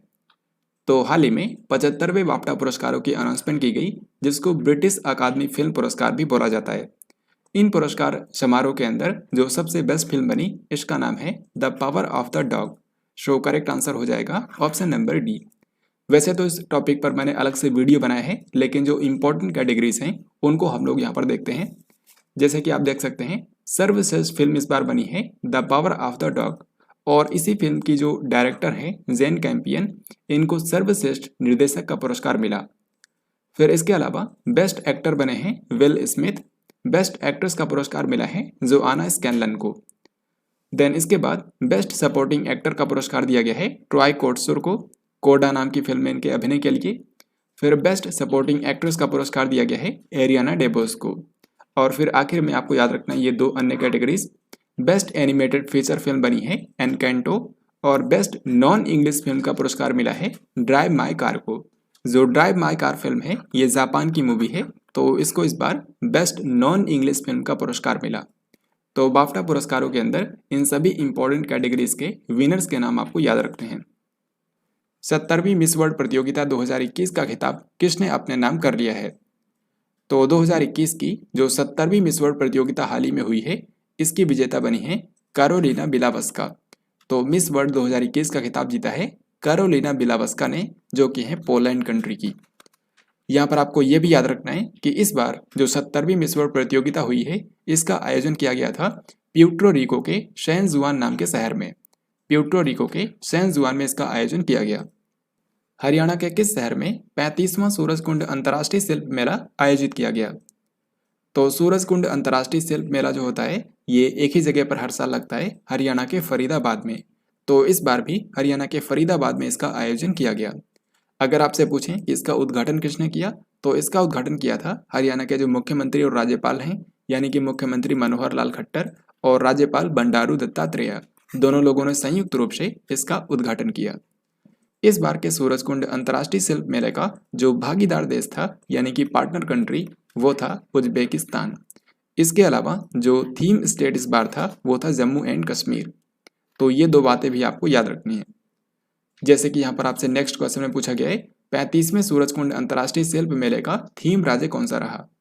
तो इस बार का थीम स्टेट था जम्मू कश्मीर। प्रधानमंत्री नरेंद्र मोदी ने इनमें से किस शहर के अंदर राष्ट्रीय रक्षा विश्वविद्यालय के नए भवन को राष्ट्र को समर्पित किया। तो जो राष्ट्रीय रक्षा विश्वविद्यालय है ये भारत का एक राष्ट्रीय महत्व का संस्थान है जो कि गुजरात की राजधानी गांधीनगर में स्थित है। तो यहाँ पर एक नया भवन बनाया गया है जिसका उद्घाटन किया भारत के प्रधानमंत्री नरेंद्र मोदी ने। 6 क्रिकेट विश्व कप में भाग लेने वाली पहली महिला क्रिकेटर कौन बन गई है। तो इसका सही उत्तर होगा मिताली राज, क्योंकि भारत की जो महिला क्रिकेट टीम की कप्तान है मिताली राज, इन्होंने हाल ही में एक रिकॉर्ड बनाया है कि ये 6 विश्व कप के अंदर भाग लेने वाली पहली महिला क्रिकेटर बन गई हैं। सन 2000 से लेकर के 2022 तक यानी कि लगातार ये जो 6 वर्ल्ड कप हुए हैं इन सभी वर्ल्ड कप में इन्होंने हिस्सा लिया और इस तरीके से ये विश्व की पहली महिला क्रिकेटर बनी है जिन्होंने 6 वर्ल्ड कप के अंदर पार्टिसिपेट किया। हालांकि ओवरऑल ये तीसरी क्रिकेटर बनी है क्योंकि 2 पुरुष क्रिकेटर्स ने भी 6 वर्ल्ड कप के अंदर हिस्सा लिया है। उनमें से एक तो है पाकिस्तान के जावेद मियांदाद और दूसरे हैं भारत के सचिन तेंदुलकर। दुनिया के महान स्पिनरों में शुमार शेन वार्न का 52 वर्ष की आयु में निधन हो गया। ये किस देश से थे? तो शेन वार्न, जिनको स्पिन का जादूगर कहा जाता है, ये ऑस्ट्रेलिया के मशहूर क्रिकेटर थे जिनकी हाल ही में डेथ हो गई है। सो इस क्वेश्चन का आंसर होगा ऑस्ट्रेलिया। इन्होंने ऑस्ट्रेलिया के लिए टेस्ट मैचेस में सबसे ज़्यादा विकेट लिए थे। यहाँ पर आप देख सकते हैं, इन्होंने टेस्ट मैचेस में ऑस्ट्रेलिया के लिए 145 मैच खेले, 3154 रन बनाए और 708 विकेट लिए। ओडीआई मैचेस के अंदर 194 मैच खेलकर 293 विकेट लिए। तो शेन वार्न की हाल ही में डेथ हो गई है। अब इसी के साथ मैं आपको बताऊंगा कि मार्च 2022 के महीने में किन इंपॉर्टेंट विदेशी व्यक्तियों की डेथ हुई है जिनके बारे में आपके एग्जाम में पूछा जा सकता है। तो ये तो मैंने आपको बता ही दिया कि दुनिया के महान स्पिनरों में शुमार ऑस्ट्रेलिया के मशहूर क्रिकेटर शेन वार्न का निधन हो गया। जीआईएफ प्रारूप के निर्माता अमेरिकी कंप्यूटर साइंटिस्ट स्टीफन विलवाइट का निधन हो गया। इमेज का एक फॉर्मेट होता है जीआईएफ, जिसका मतलब होता है ग्राफिक्स इंटरचेंज फॉर्मेट। तो इस फॉर्मेट को बनाने वाले साइंटिस्ट थे स्टीफन विलवाइट, जिनका हाल ही में निधन हो गया है। सौर भौतिकी में योगदान देने वाले अमेरिकी खगोल वैज्ञानिक यूजीन न्यूमैन पार्कर, जिनका नाम पर पार्कर सोलर प्रोब का नाम रखा गया था, इनकी भी हाल ही में डेथ हो गई है। बांग्लादेश के पूर्व राष्ट्रपति और बांग्लादेश के पूर्व मुख्य न्यायाधीश शहाबुद्दीन अहमद, इनकी भी हाल ही में डेथ हो गई है। और फिर आखिर में है बेस्ट एक्टर का ऑस्कर पुरस्कार जीतने वाले अमेरिकी अभिनेता विलियम हर्ट का निधन हो गया। तो ये जो 5 फॉरेन पर्सन्स हैं जिनकी मार्च महीने में डेथ हुई है, इन सभी के बारे में आपको याद रखना है। अब इस क्वेश्चन में आपको बताना है कि जो एशियाई क्रिकेट परिषद है, यानी कि एशियन क्रिकेट काउंसिल, इसके अध्यक्ष जय शाह का कार्यकाल कितने वर्ष के लिए बढ़ा दिया गया है? तो एशियन क्रिकेट काउंसिल के वर्तमान समय में जो अध्यक्ष हैं वो हैं अमित शाह के बेटे जय शाह। तो इनका कार्यकाल हाल ही में 1 साल के लिए बढ़ा दिया गया है। करेक्ट आंसर हो गया option A. Tata consultancy services यानी कि टीसीएस के एमडी और सीईओ के रूप में किसे फिर से अपॉइंट कर दिया गया है? तो टाटा कंसल्टेंसी सर्विसेज, जिसको शॉर्ट में टीसीएस के नाम से जाना जाता है, ये भारत की एक प्रमुख आईटी कंपनी है और इसके जो अभी तक एमडी और सीईओ थे उनका नाम है राजेश गोपीनाथन। तो इन्हीं को एक बार फिर से 5 साल के दूसरे कार्यकाल के लिए अपॉइंट कर दिया गया है। सो करेक्ट आंसर होगा ऑप्शन नंबर ए। फिर इसके बाद अगला सवाल है, पंजाब विधानसभा चुनाव 2022 में इनमें से कौन सी पार्टी ने सर्वाधिक सीटों पर जीत दर्ज की है? तो जब भी किसी राज्य के अंदर विधानसभा चुनाव होते हैं तो उसमें कौन सी पार्टी ने सबसे ज़्यादा सीटें जीती हैं, ये कई बार एग्जाम में पूछा गया है। तो पंजाब विधानसभा चुनाव की अगर हम बात करें तो यहाँ पर सबसे ज़्यादा सीटें जीती हैं आम आदमी पार्टी ने। सो राइट आंसर होगा ऑप्शन नंबर ए। तो अब इसी के साथ मैं आपको जो 5 राज्यों के अंदर विधानसभा चुनाव हुए हैं इस साल, उनके रिजल्ट्स के बारे में बताने वाला हूँ। तो देखिए, जो 5 राज्यों के अंदर विधानसभा चुनाव हुए थे उन सभी के जो रिजल्ट्स हैं वो 10 मार्च को एक साथ ही जारी किए गए। तो इनके रिजल्ट्स आपके सामने हैं। सबसे पहले है पंजाब। पंजाब के अंदर विधानसभा सीटों की संख्या है टोटल 117 और इनमें से 92 सीटें जीती हैं आम आदमी पार्टी ने। और इस तरीके से जो आम आदमी पार्टी है इसने यहाँ पर बहुमत हासिल किया है। इससे पहले यहाँ पर कांग्रेस की सरकार थी तो कांग्रेस की यहाँ पर इस बार हार हुई है। जो नए मुख्यमंत्री बन गए हैं पंजाब राज्य के, इनका नाम है भगवंत मान। तो आम आदमी पार्टी के भगवंत मान को यहाँ का पंजाब का नया मुख्यमंत्री बना दिया गया है। इसके बाद जो नेक्स्ट राज्य है ये है गोवा। तो गोवा राज्य के अंदर विधानसभा सीटों की संख्या है 40 और जिस पार्टी ने सबसे ज़्यादा सीटें जीती हैं यह है भारतीय जनता पार्टी। तो जो बीजेपी पार्टी है इसने यहाँ पर टोटल 20 सीटें जीती हैं। हालांकि ये बहुमत के लिए काफ़ी नहीं था, क्योंकि बहुमत के लिए टोटल 21 सीटों की ज़रूरत थी। तो इसीलिए यहाँ पर बीजेपी पार्टी ने गठबंधन किया है महाराष्ट्रवादी गोमंतक पार्टी के साथ में, जिसने टोटल 2 सीटें जीती हैं और 3 निर्दलीय विधायकों ने भी बीजेपी पार्टी का सहयोग किया है यहाँ पर सरकार बनाने में। तो यहाँ पर गठबंधन सरकार बनी है और जो नए मुख्यमंत्री हैं वो एक बार फिर से बन गए हैं प्रमोद सावंत। मणिपुर की अगर हम बात करें तो मणिपुर के अंदर विधानसभा सीटों की संख्या है टोटल 60 और इन 60 में से सबसे ज़्यादा सीटें जीती हैं भारतीय जनता पार्टी ने, टोटल 32 सीटें। और इस तरीके से यहाँ पर बीजेपी ने बहुमत हासिल किया और एक बार फिर से मुख्यमंत्री के रूप में चुन लिए गए एन वीरेन सिंह। तो एन वीरेन सिंह एक बार फिर से यहाँ के मुख्यमंत्री बन गए हैं। उत्तराखंड की अगर हम बात करें तो उत्तराखंड के अंदर विधानसभा सीटों की संख्या है टोटल 70। तो 70 विधानसभा सीटों में से सबसे ज़्यादा यहाँ पर सीटें जीती हैं भारतीय जनता पार्टी ने, टोटल 47 सीटें। और एक बार फिर से यहाँ के मुख्यमंत्री बन गए हैं पुष्कर सिंह धामी। फिर इसके बाद जो 5वां राज्य है यह है उत्तर प्रदेश। तो उत्तर प्रदेश के अंदर यहाँ पर 403 विधानसभा सीटों में से सबसे ज़्यादा सीटें जीती हैं, 255 सीटें बीजेपी पार्टी ने, और इस तरीके से यहाँ पर बीजेपी ने बहुमत हासिल किया है। तो जो यहाँ के योगी आदित्यनाथ मुख्यमंत्री थे, एक बार फिर से इन्हीं को यहाँ का मुख्यमंत्री बना दिया गया है। तो यहाँ पर मैंने आपको पांचों राज्यों के विधानसभा चुनाव के बारे में जो इम्पोर्टेंट जानकारियाँ थी वो मैंने आपको बताई। हालांकि इस पर मैंने डिटेल वीडियो भी बनाया है जिसको आप देख सकते हैं। National payments corporation of India यानी कि एनपीसीआई ने ऑफलाइन मोड के अंदर छोटे मूल्य के लेन देन को सक्षम बनाने के लिए किस यूपीआई की शुरुआत की घोषणा की है?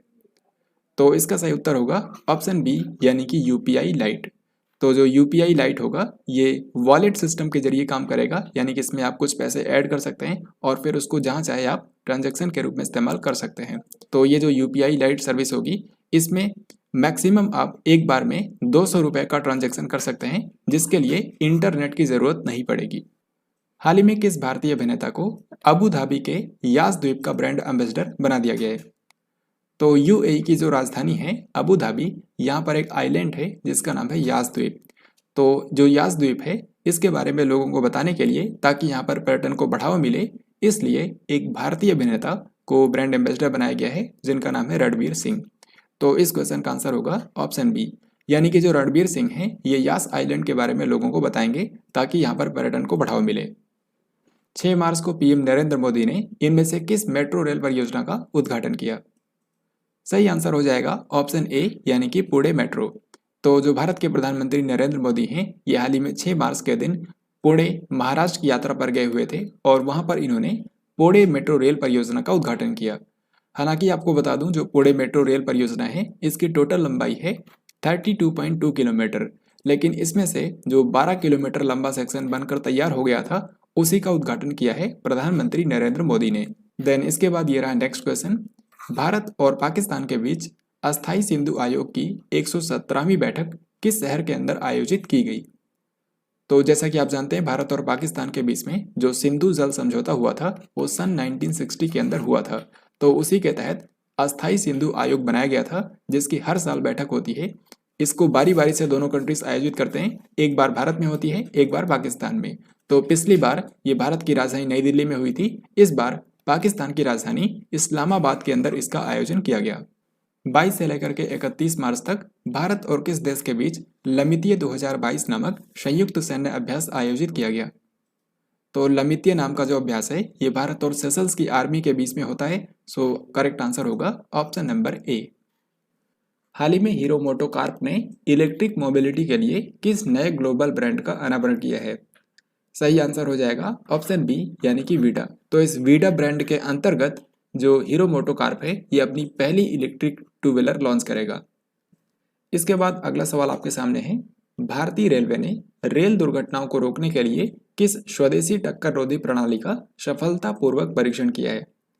यानी कि भारतीय रेलवे ने indigenous automatic anti collision system को विकसित किया है, यानी कि अगर दो ट्रेनें एक ही ट्रैक पर आमने सामने आ जाएंगी तो वो सुरक्षित दूरी पर अपने आप ही रुक जाएंगी। तो भारत के अंदर ही स्वदेशी तकनीक से यह जो automatic anti collision system launch किया गया है इसको नाम दिया गया है कवच।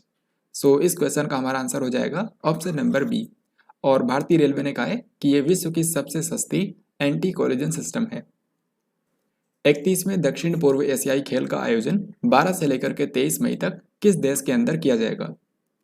तो 31 जो साउथ ईस्ट एशियन गेम्स होंगे इनका आयोजन किया जाएगा वियतनाम की राजधानी हनोई में, और इसमें साउथ ईस्ट एशिया के 11 कंट्रीज हिस्सा लेंगे। उपन्यास हम यहाँ थे के लिए साल 2021 का 31वां बिहारी पुरस्कार किसको प्रदान किया गया? तो बिहारी पुरस्कार जो होता है ये के बिरला फाउंडेशन द्वारा शुरू किया गया था और ये राजस्थानी लेखकों को दिया जाता है। साल 2021 के लिए जो 31वां बिहारी पुरस्कार है ये दिया गया है मधु कांकरिया को। सो यहाँ पर उत्तर होगा ऑप्शन बी। मधु कांकरिया के जिस उपन्यास के लिए मिला है इनका नाम है हम यहाँ थे। IQ एयर द्वारा जारी विश्व वायु गुणवत्ता रिपोर्ट 2021 के अनुसार दुनिया का सबसे प्रदूषित शहर कौन सा है? तो जो IQ एयर नाम की संस्था है ये स्विट्जरलैंड के अंदर बेस्ड है और इसी के द्वारा हर साल वर्ल्ड एयर क्वालिटी रिपोर्ट जारी की जाती है। 2021 के लिए जो हाल ही में रिपोर्ट जारी हुई इसमें बताया गया कि साल 2021 के अंदर विश्व का सबसे प्रदूषित शहर रहा भारत का भिवाड़ी। भिवाड़ी राजस्थान के अंदर है, तो इसको दुनिया का सबसे प्रदूषित शहर बताया गया है। आप इस रिपोर्ट के अंदर देख सकते हैं जो विश्व के सबसे वायु प्रदूषित शहर हैं उनमें से नंबर 1 पर है भिवाड़ी, दूसरे स्थान पर है गाजियाबाद जो कि यूपी में है, तीसरे स्थान पर है चाइना का होतन शहर और फिर चौथे स्थान पर है भारत की राजधानी दिल्ली।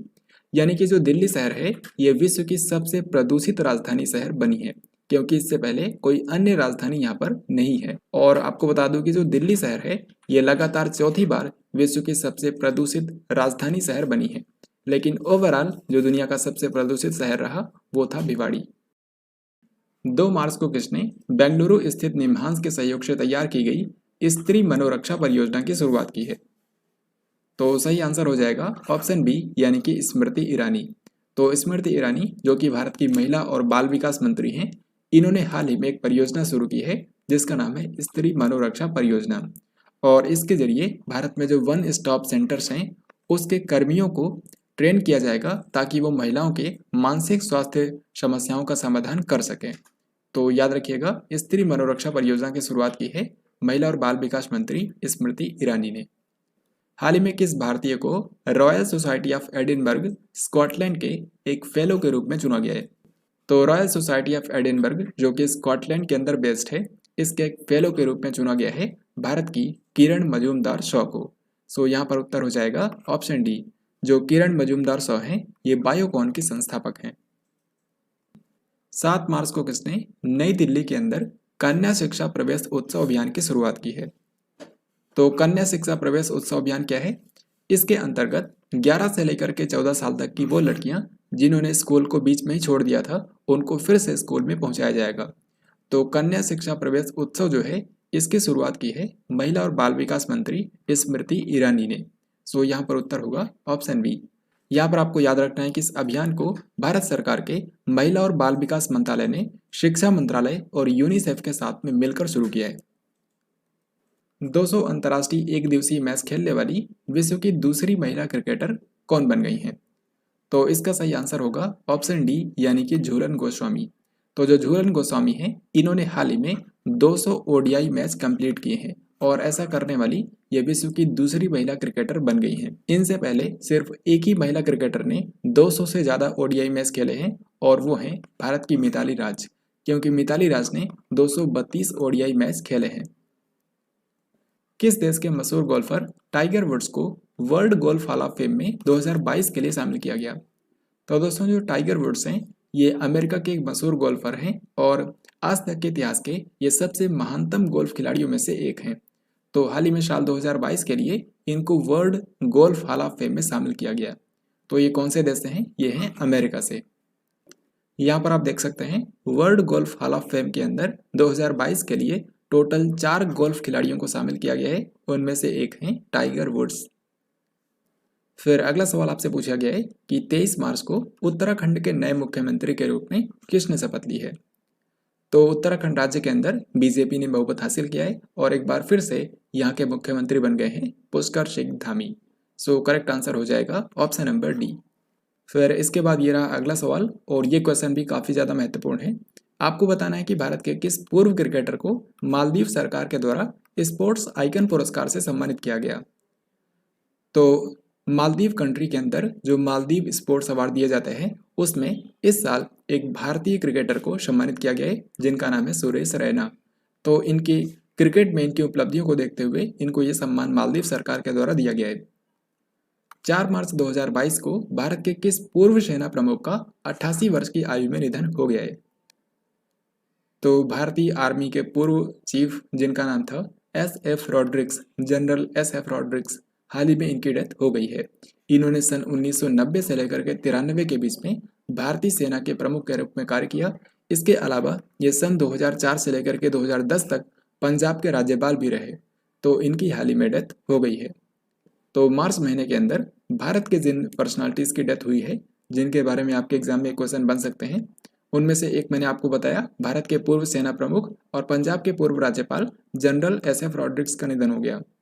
आंध्र प्रदेश की पूर्व राज्यपाल और ये आंध्र प्रदेश की दूसरी महिला राज्यपाल थी, तो इनका नाम है कुमुदबेन जोशी। इनकी भी हाल ही में डेथ हो गई। भारत के पूर्व मुख्य न्यायाधीश रमेश चंद्र लोहाटी, जिनको शॉर्ट में आर.सी. लोहाटी भी कहा जाता है, तो ये भारत के पूर्व मुख्य न्यायाधीश थे, इनकी हाल ही में डेथ हो गई।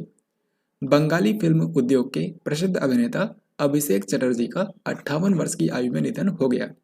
तो बंगाली फिल्म उद्योग के मशहूर अभिनेता थे अभिषेक चटर्जी, जिनकी हाल ही में डेथ हो गई। भारत का पहला आर्टिफिशियल इंटेलिजेंस और रोबोटिक्स टेक्नोलॉजी पार्क इनमें से किस शहर के अंदर लॉन्च किया गया?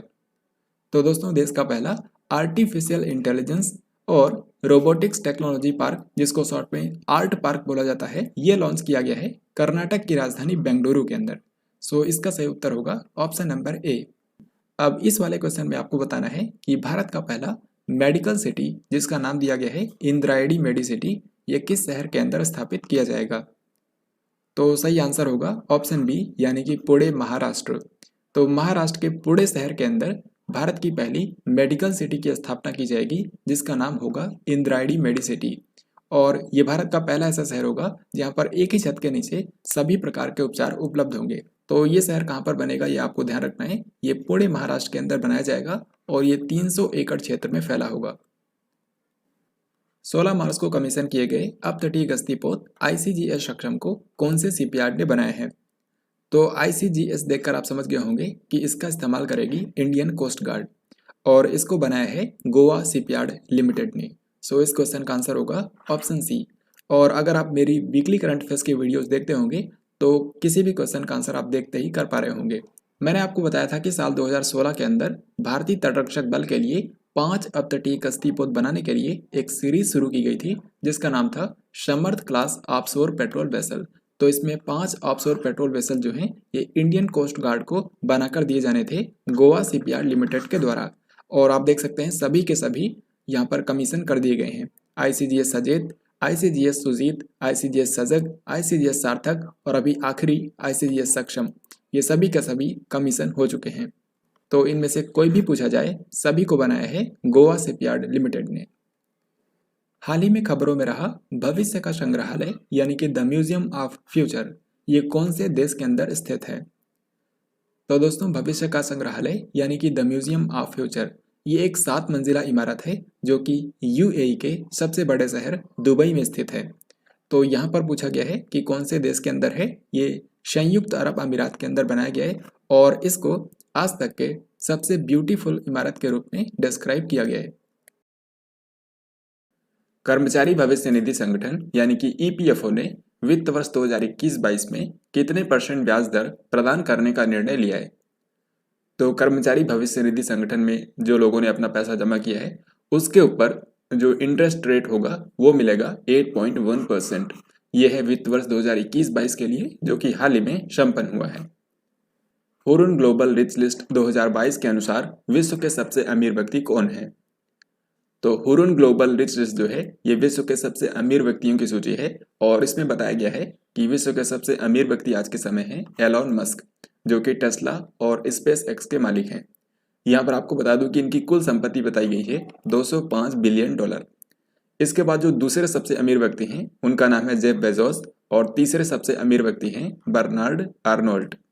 और इसी तरीके से अगर हम ये देखें कि भारत के सबसे अमीर कौन है तो वो है मुकेश अंबानी, लेकिन ग्लोबल रैंक में इनकी रैंक है 9वीं। तो ये विश्व के 9वें सबसे अमीर व्यक्ति हैं और भारत के सबसे अमीर, क्योंकि इनकी कुल संपत्ति बताई गई है $103 बिलियन। जैसा कि इस क्वेश्चन में आपसे पूछा गया है हुरुन ग्लोबल रिच लिस्ट के अंदर भारत के जो सबसे अमीर व्यक्ति हैं मुकेश अंबानी, इनका कौन सा स्थान है? तो इनका स्थान है 9वां। असम के काजीरंगा राष्ट्रीय उद्यान में पिछले 4 वर्षों में एक सींग वाले गेंडों की संख्या में कितनी वृद्धि हुई है? तो जैसा कि आप जानते हैं काजीरंगा नेशनल पार्क है असम के अंदर और ये एक सींग वाले गेंडों यानी कि 1 हॉर्न राइनो के लिए फेमस है। तो यहाँ पर हाल ही में इनकी गणना की गई और पाया गया कि काजीरंगा राष्ट्रीय उद्यान में 1 हॉर्न राइनो की संख्या आज के समय है 2613। हालांकि 4 साल पहले सन 2018 में जब यहाँ पर गणना हुई थी इनकी, तो पाया गया था कि यहाँ पर 1 हॉर्न राइनो की संख्या थी 2413। तो आप देख सकते हैं पिछले 4 सालों के अंदर 200 गेंडों की वृद्धि हुई है। तो यही पूछा गया इस क्वेश्चन में। करेक्ट आंसर हो जाएगा ऑप्शन नंबर डी। वैज्ञानिक अनुसंधान के लिए 31वें GD बिरला पुरस्कार के लिए किसको चुना गया है? तो GD Birla award for scientific research ये पुरस्कार दिया जाता है KK बिरला फाउंडेशन के द्वारा और इसका जो 31वां संस्करण है ये दिया गया है प्रोफेसर नारायण प्रधान को, प्रोफेसर नारायण प्रधान। हाल ही में लॉन्च की गई पुस्तक उंगलिल ओरुवन इनमें से किस मुख्यमंत्री की आत्मकथा है? तो भारत के किसी मुख्यमंत्री ने अपनी आत्मकथा लिखी है जिसका टाइटल है उंगलिल ओरुवन। वैसे ये तमिल भाषा में है, इसका मतलब होगा वन अमंग यू। तो ये जो किताब है ये तमिलनाडु के वर्तमान मुख्यमंत्री M.K. स्टालिन की आत्मकथा है। सो इस क्वेश्चन का आंसर होगा ऑप्शन बी। और हाल ही में जो कांग्रेस नेता है राहुल गांधी, उन्होंने इस किताब का विमोचन किया। अब इसी के साथ मैं आपको बताऊंगा कि मार्च महीने में कौन कौन सी इंपॉर्टेंट बुक चर्चा में रही। तो सबसे पहले यहाँ पर है unfilled barrels India's oil story. तो unfilled barrels India's oil story, इस किताब को लिखा है द हिंदू बिजनेसमैन की पत्रकार ऋचा मिश्रा ने। फिर इसके बाद नेक्स्ट बुक है उंगलिल ओरुवन यानी कि वन अमंग यू। तो ये किताब जो है तमिलनाडु के वर्तमान मुख्यमंत्री M.K. स्टालिन की आत्मकथा है। तो M.K. स्टालिन ने इस बुक को लिखा है। On board my years in BCCI। तो ये किताब लिखी है भारत के पूर्व क्रिकेटर रत्नाकर शेट्टी ने, और ये रत्नाकर शेट्टी की आत्मकथा है, यहाँ पर आप इसको देख सकते हैं। और इसके बाद फिर आखिरी बुक है रिस्ट अस्योर्ड एन ऑटोबायोग्राफी। तो इसके बारे में भी मैंने आपको ऑलरेडी बताया, ये भारत के पूर्व क्रिकेटर GR विश्वनाथ की आत्मकथा है। तो GR विश्वनाथ ने R कौशिक के साथ में मिलकर इस किताब को लिखा है। तमिलनाडु के मुख्यमंत्री यानी कि M.K. स्टालिन ने इनमें से किस शहर के अंदर भारत के सबसे बड़े तैरते हुए सोलर पार्क का उद्घाटन किया? तो इस तरीके से जो सोलर पार्क का ये उद्घाटन किया गया है, ये 150.4 करोड़ रुपए की लागत से बनाया गया है और ये एक साल में 42 मिलियन यूनिट बिजली उत्पन्न करेगा, और इसी कारण इसको भारत का सबसे बड़ा तैरता हुआ सोलर पार्क बोला गया है। तो ये कहाँ पर बनाया गया है? ये बनाया गया है तमिलनाडु के तूतुकुड़ी जिले में। सो इस क्वेश्चन का आंसर हो जाएगा ऑप्शन नंबर सी। इसी को पहले तूतीकोरिन के नाम से भी जाना जाता था। राष्ट्रीय सुपर कंप्यूटिंग मिशन के तहत इनमें से किस IIT संस्थान के अंदर पेटा स्केल सुपर कंप्यूटर परम शक्ति को स्थापित किया गया है? तो इसका सही आंसर हो जाएगा ऑप्शन नंबर डी यानी कि IIT खड़गपुर। तो IIT खड़गपुर के अंदर परम शक्ति नाम का एक सुपर कंप्यूटर हाल ही में इंस्टॉल किया गया है। इससे कुछ ही दिनों पहले जो IIT रुड़की है जो कि उत्तराखंड में बेस्ड है, यहाँ पर परम गंगा नाम का एक सुपर कंप्यूटर इसी तरीके से इंस्टॉल किया गया था। तो ये दोनों आपको याद रखने हैं, परम गंगा को इंस्टॉल किया गया है IIT रुड़की में और परम शक्ति को IIT खड़गपुर में। के विजय राघवन जो कि भारत के वैज्ञानिक सलाहकार हैं, ये भारत सरकार के प्रमुख वैज्ञानिक सलाहकार हैं। आपको बताना है कि इन्होंने किस IIT संस्थान में नए जल प्रबंधन और नीति केंद्र एक्वा मैप का उद्घाटन किया है। तो एक्वा मैप नाम से हाल ही में एक water management and policy centre launch किया गया है IIT मद्रास के अंदर, यानी कि भारत के अंदर जल प्रबंधन से जुड़ी जो समस्याएं हैं उनका समाधान ये उपलब्ध कराएगा। तो ये IIT मद्रास के अंदर लॉन्च किया गया है। Next question and very important, 36वीं अंतर्राष्ट्रीय भूवैज्ञानिक कांग्रेस इनमें से किस देश की मेजबानी में आयोजित की गई? तो 36th इंटरनेशनल जियोलॉजिकल कांग्रेस जो है इसकी मेजबानी की है भारत ने, और भारत ने 58 साल के बाद इस सम्मेलन की मेजबानी की है जिसका आयोजन किया गया है भारत की राजधानी नई दिल्ली के अंदर। अगर आपसे पूछें कि इसका उद्घाटन किसने किया था, तो इसका उद्घाटन किया भारत के कोयला और खान मंत्री यानी कि प्रहलाद जोशी ने। और इस सम्मेलन की थीम भी रखी गई थी जो कि यहाँ पर आप देख सकते हैं, geo sciences the basic science for a sustainable future. Geo sciences the basic science for a sustainable future. Bharat ने पहली बार एक वित्तीय वर्ष के अंदर कितने अरब डॉलर के वस्तु निर्यात का लक्ष्य हासिल किया है? तो सही आंसर हो जाएगा ऑप्शन ए यानी कि 400 अरब डॉलर। तो भारत से सामानों का जो दूसरे देशों में निर्यात होता है उस मामले में अभी तक किसी भी वित्त वर्ष के अंदर सबसे ज्यादा गुड्स एक्सपोर्ट का लक्ष्य हासिल किया गया है जो कि है 400 अरब डॉलर। महिला उद्यमियों को सहायता प्रदान करने के लिए किस राज्य की सरकार ने मातृशक्ति उद्यमिता योजना की शुरुआत की है? तो जो राज्य की महिला उद्यमी हैं उनको सहायता प्रदान करने के लिए बेसिकली उनको सॉफ्ट लोन प्रोवाइड करने में हेल्प की जाएगी। तो इसके लिए शुरू की है हरियाणा की सरकार ने मातृशक्ति उद्यमिता योजना। सो यहाँ पर आंसर हो जाएगा हरियाणा। हरियाणा के जो मुख्यमंत्री हैं मनोहर लाल खट्टर, इन्होंने अंतर्राष्ट्रीय महिला दिवस के अवसर पर इस योजना की शुरुआत की है। इसमें ऐसी महिलाओं को जिनकी परिवार की वार्षिक इनकम 5 लाख रुपए से कम है उनको 3 लाख रुपए तक का सॉफ्ट लोन दिलाने में हेल्प की जाएगी। 28 मार्च को लगातार दूसरी बार गोवा के मुख्यमंत्री के रूप में किसने शपथ ली है? तो गोवा के अंदर बीजेपी पार्टी ने गठबंधन की सरकार बनाई है और एक बार फिर से यहाँ के मुख्यमंत्री चुन लिए गए हैं प्रमोद सावंत। तो डॉक्टर प्रमोद सावंत ने एक बार फिर से गोवा के मुख्यमंत्री के रूप में शपथ ली है। फार्मा प्रमुख ल्यूपिन लिमिटेड ने अपने शक्ति अभियान के लिए किसे ब्रांड एम्बेसडर बनाया है? तो ल्यूपिन लिमिटेड जो कि भारत की एक दवा बनाने वाली कंपनी है, इसने अपने शक्ति अभियान के लिए ब्रांड एम्बेसडर बनाया है 6 बार की वर्ल्ड चैंपियन मैरी कॉम को। सो इसका आंसर हो जाएगा ऑप्शन नंबर ए। भारतीय एक्सा लाइफ इंश्योरेंस ने किस बॉलीवुड अभिनेत्री को अपना ब्रांड एम्बेसडर बनाया है? तो भारत के अंदर एक लाइफ इंश्योरेंस कंपनी है भारतीय एक्सा, तो इसके ब्रांड एम्बेसडर बन गई हैं एक्ट्रेस विद्या बालन। सो यहाँ पर आंसर होगा ऑप्शन नंबर सी। हाल ही में किस देश ने अपने दूसरे सैन्य उपग्रह नूर 2 का सफल परीक्षण किया है? तो साल 2020 के अंदर इस कंट्री ने नूर नाम का अपना पहला मिलिट्री सैटेलाइट लॉन्च किया था, जिसका इस्तेमाल मिलिट्री पर्पस के लिए किया जाएगा। तो अब उसी का जो दूसरा एडिशन है नूर 2, ये हाल ही में लॉन्च किया गया है ईरान के द्वारा। सो इस क्वेश्चन का आंसर होगा ऑप्शन नंबर बी यानी कि ईरान। चिली के नए राष्ट्रपति के रूप में किसने शपथ ली है? तो चिली जो कि दक्षिण अमेरिका का एक देश है, यहाँ के नए राष्ट्रपति बन गए हैं गैब्रियल बोरिक। और गैब्रियल बोरिक जो हैं ये चिली कंट्री के सबसे युवा राष्ट्रपति बन गए हैं। सो इस क्वेश्चन का आंसर हो जाएगा ऑप्शन नंबर ए। चिली की अगर हम बात करें तो इसकी राजधानी है सैंटियागो और यहाँ की करेंसी है पीसो।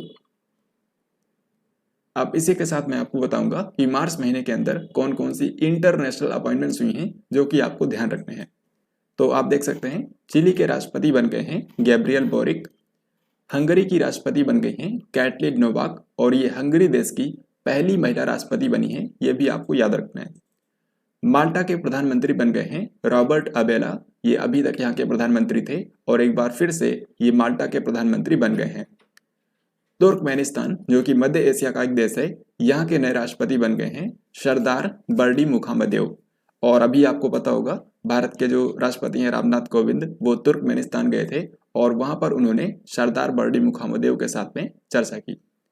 दक्षिण कोरिया के अगले राष्ट्रपति होंगे यून सुक योल। तो हाल ही में दक्षिण कोरिया के अंदर राष्ट्रपति चुनाव हुए और यून सुक योल ने यहाँ पर जीत हासिल की है।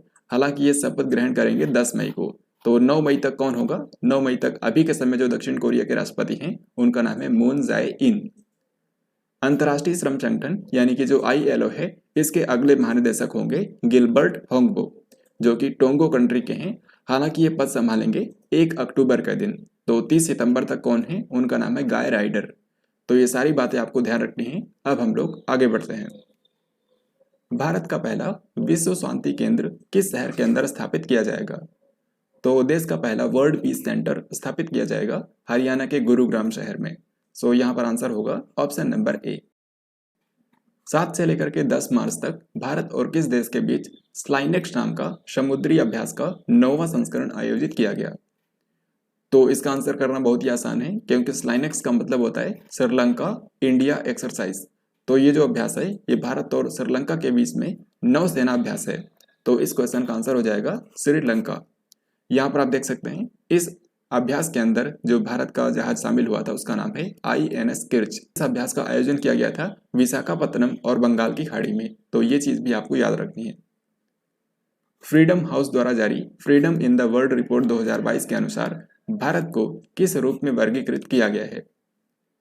तो किस देश के लोगों को कितनी आजादी है अलग अलग फील्ड्स में, उसके हिसाब से यहाँ पर कंट्रीज को रैंक किया जाता है और इस रिपोर्ट को जारी करता है फ्रीडम हाउस नाम की संस्था। तो इस बार की रिपोर्ट के अंदर भारत को आंशिक रूप से स्वतंत्र यानी कि पार्शली फ्री की कैटेगरी में रखा गया है। सो इस क्वेश्चन का आंसर होगा ऑप्शन सी। यहाँ पर आप देख सकते हैं इसमें हर एक कंट्री को 100 में से कुछ स्कोर दिया जाता है, वहां पर लोगों को कितनी फ्रीडम है उसके आधार पर, और फिर उसी आधार पर इन 3 कैटेगरी में डिवाइड किया जाता है, फ्री, पार्शली फ्री और नॉट फ्री। तो भारत यहाँ पर पार्शली फ्री कैटेगरी में है क्योंकि भारत का स्कोर है 100 में से 66। और अन्य कंट्रीज का भी यहाँ पर आप देख सकते हैं किनका सबसे ज्यादा है और किनका सबसे कम है। ज्योतिरादित्य सिंधिया ने मध्य प्रदेश के किस शहर में राज्य के पहले ड्रोन स्कूल का उद्घाटन किया? तो इसका सही आंसर होगा ऑप्शन डी यानी कि ग्वालियर। तो दोस्तों भारत के जो केंद्रीय नागरिक उड्डयन मंत्री हैं ज्योतिरादित्य सिंधिया, इन्होंने अनाउंस किया था कि मध्य प्रदेश के 5 अलग अलग जिलों में ड्रोन स्कूल खोले जाएंगे। तो ये 5 जिले कौन कौन से हैं? इंदौर, भोपाल, जबलपुर, ग्वालियर और अगला है सतना। तो इन 5 जिलों को चुना गया था ड्रोन स्कूल स्थापित करने के लिए। तो उन्हीं में से जो पहला ड्रोन स्कूल है इसका उद्घाटन किया गया है ग्वालियर शहर के अंदर। हाल ही में किस राज्य की सरकार ने गैर कामकाजी माताओं के लिए आमा योजना और लड़कियों के लिए बहिनी योजना की शुरुआत की है? तो इसका सही आंसर होगा ऑप्शन नंबर सी यानी कि सिक्किम। तो सिक्किम जो कि भारत का एक पूर्वोत्तर राज्य है, यहाँ पर आपको पता होगा यहाँ के मुख्यमंत्री हैं प्रेम सिंह तमांग। तो प्रेम सिंह तमांग ने हाल ही में 2 योजनाएं शुरू करी हैं, गैर कामकाजी माताओं के लिए आमा योजना और लड़कियों के लिए बहिनी योजना। आमा योजना के अंतर्गत राज्य के अंदर जो भी गैर कामकाजी माताएं हैं उनके खातों के अंदर 20,000 रुपए हर साल ट्रांसफर किए जाएंगे। तो आमा योजना जो है ये एक डायरेक्ट बेनिफिट देने वाली स्कीम है। वहीं जो स्कूली लड़कियां हैं उनको फ्री में सैनिटरी नैपकिन प्रदान करने के लिए बहिनी योजना की भी शुरुआत की है। तो ये दोनों योजनाएं सिक्किम की सरकार ने शुरू की हैं। हाल ही में किस कंपनी ने भारत का पहला ग्रीन हाइड्रोजन आधारित फ्यूल सेल इलेक्ट्रिक वाहन को लॉन्च किया है? तो इसका सही आंसर होगा ऑप्शन डी यानी कि टोयोटा किर्लोस्कर। यहाँ पर आप इस कार को देख सकते हैं। ये जो इलेक्ट्रिक व्हीकल है ये हाइड्रोजन से चलता है, जिसके चलते इसमें किसी भी तरीके का कार्बन एमिशन नहीं होगा और ये पूरी तरीके से पर्यावरण के अनुकूल है। तो इस तरीके से भारत की ये जो पहली ग्रीन हाइड्रोजन आधारित फ्यूल सेल इलेक्ट्रिक वाहन है इसको लॉन्च किया है टोयोटा किर्लोस्कर कंपनी ने। टोयोटा किर्लोस्कर ने इसको नाम दिया है टोयोटा मिराई। तो ये चीज़ भी आपको याद रखनी है। साथ ही आपको बता दूं भारत के जो सड़क परिवहन और राजमार्ग मंत्री हैं यानी कि नितिन गडकरी, उन्होंने खुद इसका उद्घाटन किया था। 30 मार्च को पीएम नरेंद्र मोदी ने 5वें बिम्स्टेक शिखर सम्मेलन में वर्चुअली पार्टिसिपेट किया। आपको बताना है कि ये जो सम्मेलन है ये किस देश की मेजबानी में आयोजित किया गया। तो सबसे पहले आपको बता दूं बिम्स्टेक के बारे में। इसका मतलब होता है Bay of Bengal initiative for multi sectoral technical and economic cooperation, यानी कि बंगाल की खाड़ी के आसपास स्थित 7 कंट्रीज का ये तकनीकी और आर्थिक सहयोग का एक क्षेत्रीय संगठन है। इसका मुख्यालय है ढाका शहर में और साल 2022 के लिए इसका जो अध्यक्ष था वो था श्रीलंका। तो इसीलिए हाल ही में श्रीलंका की मेजबानी में ये 5वां बिम्स्टेक शिखर सम्मेलन आयोजित किया गया है। यहाँ पर आप देख सकते हैं 7 कंट्रीज के जो लीडर्स हैं उन्होंने इस सम्मेलन के अंदर वर्चुअली हिस्सा लिया, जिसमें भारत के पीएम नरेंद्र मोदी भी शामिल हुए। इस सम्मेलन की एक थीम भी रखी गई थी जो कि यहाँ पर आप देख सकते हैं, towards a resilient region, prosperous economies, healthy people. अब यहाँ पर सवाल में ये पूछा गया है कि इसकी मेजबानी कौन से देश ने की है। तो जैसा कि मैंने आपको बताया इस बार बिम्स्टेक का अध्यक्ष है श्रीलंका। तो श्रीलंका की मेजबानी में ये 5वां बिम्स्टेक शिखर सम्मेलन आयोजित किया गया है। अब यहाँ पर आपसे पूछा गया है कि 29 मार्च को 18वीं बिम्स्टेक मंत्री स्तरीय बैठक किस शहर के अंदर आयोजित की गई। तो ये तो थी यहाँ के टॉप लीडर्स की बैठक। इसी तरीके से एक दिन पहले बिम्स्टेक के ही मंत्री स्तरीय बैठक का आयोजन किया गया था और ये हुई कोलंबो श्रीलंका के अंदर। और इसमें हिस्सा लेने के लिए भारत के विदेश मंत्री हैं डॉक्टर एस जयशंकर, उन्होंने श्रीलंका की यात्रा की थी। पीएम नरेंद्र मोदी ने शहीद दिवस के अवसर पर विप्लवी भारत गैलरी का उद्घाटन किस शहर के अंदर किया।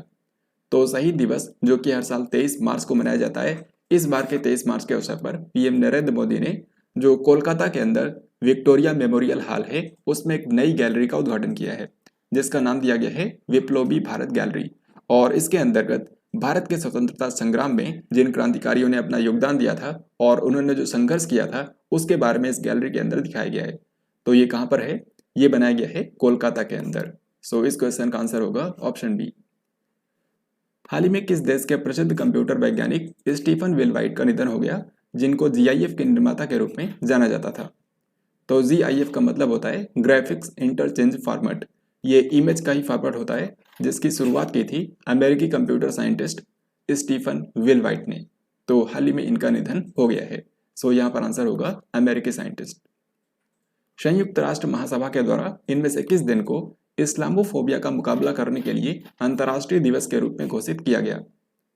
तो यूनाइटेड नेशन की जनरल असेंबली में हाल ही में एक प्रस्ताव लाया गया था कि अब से हर साल 15 मार्च को इस्लामोफोबिया का मुकाबला करने के लिए अंतर्राष्ट्रीय दिवस के रूप में मनाया जाए। और इस प्रस्ताव को 55 मुस्लिम कंट्रीज ने प्रायोजित किया था। तो इस प्रस्ताव को अपना लिया गया है, यानी कि अब से हर साल 15 मार्च के दिन इस्लामोफोबिया का मुकाबला करने के लिए अंतर्राष्ट्रीय दिवस के रूप में मनाया जाएगा। अब इसी के साथ मैं आपको बताऊंगा कि मार्च 2022 के महीने में कौन कौन से इंपॉर्टेंट डेज थे और अगर उनकी थीम महत्वपूर्ण है तो वो भी मैं आपको बताऊंगा। इनमें से ज़्यादातर डेज आपको पहले से ही पता होंगे तो आप बहुत ही आसानी से इनको याद कर पाएंगे। तो चलिए शुरू करते हैं। तो महीने की शुरुआत होती है और पहले ही दिन 1 मार्च को मनाया गया है शून्य भेदभाव दिवस, यानी कि जीरो डिस्क्रिमिनेशन डे।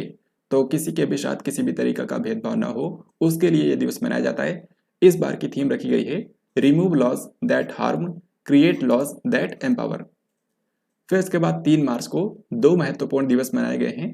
पहला विश्व वन्यजीव दिवस, यानी कि जो वाइल्ड लाइफ है उसके संरक्षण के लिए विश्व वन्यजीव दिवस 3 मार्च को मनाया जाता है। इस बार का विषय है रिकवरिंग की स्पीसीज फॉर इकोसिस्टम रेस्टोरेशन। इसी तरीके से 3 मार्च को ही एक अन्य दिवस मनाया गया, विश्व श्रवण दिवस। तो बहरेपन के बारे में लोगों को जागरूक करने के लिए यह दिवस मनाया जाता है, वर्ल्ड हियरिंग डे। इस बार का इसका विषय है to hear for life, listen with care. फिर इसके बाद 4 मार्च को मनाया गया राष्ट्रीय सुरक्षा दिवस। ये भारत के अंदर मनाया जाता है, नेशनल सेफ्टी डे। फिर 7 मार्च को मनाया गया भारत के अंदर ही जन औषधि दिवस। तो जन औषधि केंद्रों के बारे में लोगों को जागरूक करने के लिए दिवस मनाया जाता है। इस बार का विषय है जन औषधि जन उपयोगी।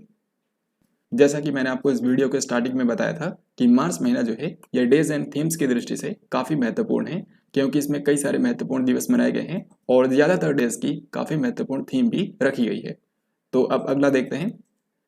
इसके बाद 8 मार्च को मनाया गया है अंतर्राष्ट्रीय महिला दिवस, यानी कि International Women's Day. International Women's Day की इस बार थीम रखी गई है gender equality today for a sustainable tomorrow. फिर इसके बाद 10 मार्च को मनाया गया है विश्व किडनी दिवस, यानी कि वर्ल्ड किडनी डे। यहाँ पर क्वेश्चन मार्क इसलिए है क्योंकि ये 10 मार्च को ही हर साल नहीं मनाया जाता है। इसकी डेट हर साल फिक्स नहीं होती है, क्योंकि हर साल जो मार्च महीने का सेकेंड थर्सडे होता है, दूसरा गुरुवार होता है, उस दिन ये मनाया जाता है। इस बार ये 10 मार्च को पड़ा है। तो विश्व किडनी दिवस इस बार मनाया गया 10 मार्च को। इसकी थीम रखी गई है किडनी हेल्थ फॉर ऑल। फिर इसके बाद 15 मार्च को दो महत्वपूर्ण दिवस मनाए गए। सबसे पहला इस्लामोफोबिया का मुकाबला करने के लिए अंतर्राष्ट्रीय दिवस, जो कि अभी मैंने आपको बताया इसी साल ये शुरू हुआ है। और फिर दूसरा है विश्व उपभोक्ता अधिकार दिवस, यानी कि वर्ल्ड कंज्यूमर राइट्स डे। इस बार वर्ल्ड कंज्यूमर राइट्स डे की थीम रखी गई है फेयर डिजिटल फाइनेंस। फिर इसके बाद नेक्स्ट है 16 मार्च। तो 16 मार्च को मनाया जाता है राष्ट्रीय टीकाकरण दिवस। तो लोगों को भारत के अंदर ये मनाया जाता है, लोगों को टीकाकरण के बारे में जागरूक करने के लिए यह दिवस मनाया जाता है, नेशनल इम्यूनाइजेशन डे। इसकी इस बार थीम रखी गई है वैक्सीन्स वर्क फॉर ऑल। फिर इसके बाद और आगे बढ़ते हैं। 18 मार्च को मनाया गया है वैश्विक पुनर्चक्रण दिवस, यानी कि ग्लोबल रिसाइकलिंग डे। फिर इसके बाद 20 मार्च को दो महत्वपूर्ण दिवस मनाए गए। पहला विश्व गौरैया दिवस, यानी कि जो गौरैया पक्षी होता है उसके संरक्षण के लिए दिवस। इस बार का जो वर्ल्ड स्पैरो डे है इसकी थीम रखी गई है आई लव स्पैरोज। फिर इसके बाद नेक्स्ट जो 20 मार्च को ही मनाया गया है यह है अंतर्राष्ट्रीय प्रसन्नता दिवस, यानी कि इंटरनेशनल डे ऑफ हैप्पीनेस। और इस बार की थीम रखी गई है keep calm, stay wise and be kind. तो ये थीम काफी महत्वपूर्ण है, इसको आपको याद रखना है। 20 मार्च की ही तरह 21 मार्च को भी दो महत्वपूर्ण दिवस मनाए गए। पहला यहाँ पर आपके सामने है नस्लीय भेदभाव के उन्मूलन के लिए अंतर्राष्ट्रीय दिवस, यानी कि नस्ल के आधार पर भेदभाव न हो उसके लिए अंतर्राष्ट्रीय दिवस। तो इस बार की थीम भी रखी गई है, जो कि यहाँ पर आप देख सकते हैं voices for action against racism. And 21 मार्च को ही मनाया जाता है अंतर्राष्ट्रीय वन दिवस। तो वन संरक्षण के बारे में लोगों को जागरूक करने के लिए दिवस मनाया जाता है। इस बार के इंटरनेशनल डे ऑफ फॉरेस्ट की थीम रखी गई है forest and sustainable production and consumption. फिर इसके बाद और आगे बढ़ते हैं। 22 मार्च को मनाया गया है दो महत्वपूर्ण दिवस। पहला बिहार दिवस, क्योंकि बिहार जो है ये 22 मार्च को ही बना था सन 1912 में। इसको बंगाल से अलग करके एक नया राज्य बनाया गया था।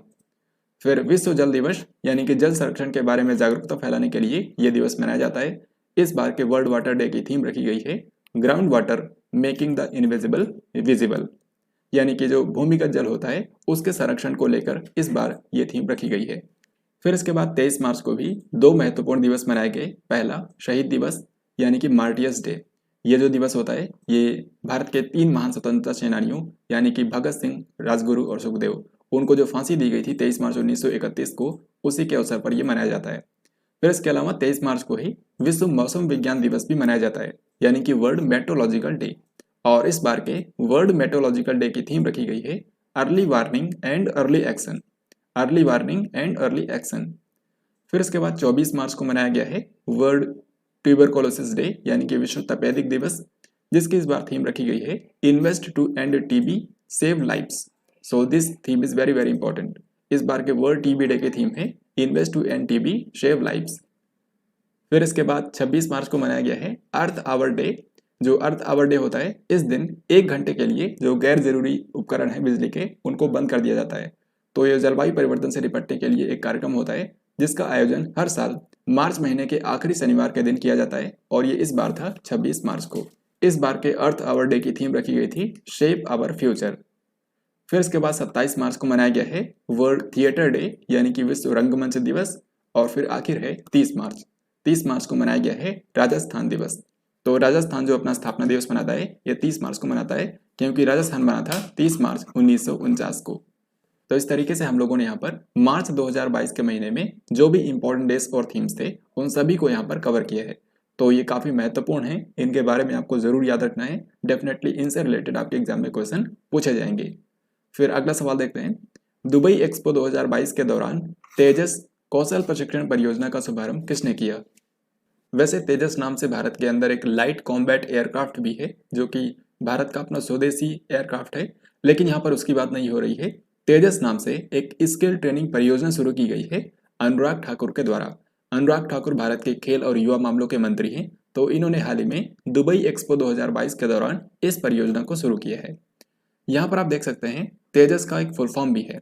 तेजस का फुल फॉर्म है training for Emirates jobs and skills, यानी कि संयुक्त अरब अमीरात के अंदर जो भारत के नागरिक हैं उनको जॉब्स और स्किल्स प्रोवाइड करने के लिए ये ट्रेनिंग परियोजना शुरू की गई है। तो इसका फुल फॉर्म भी आपको याद रखना है, training for Emirates jobs and skills.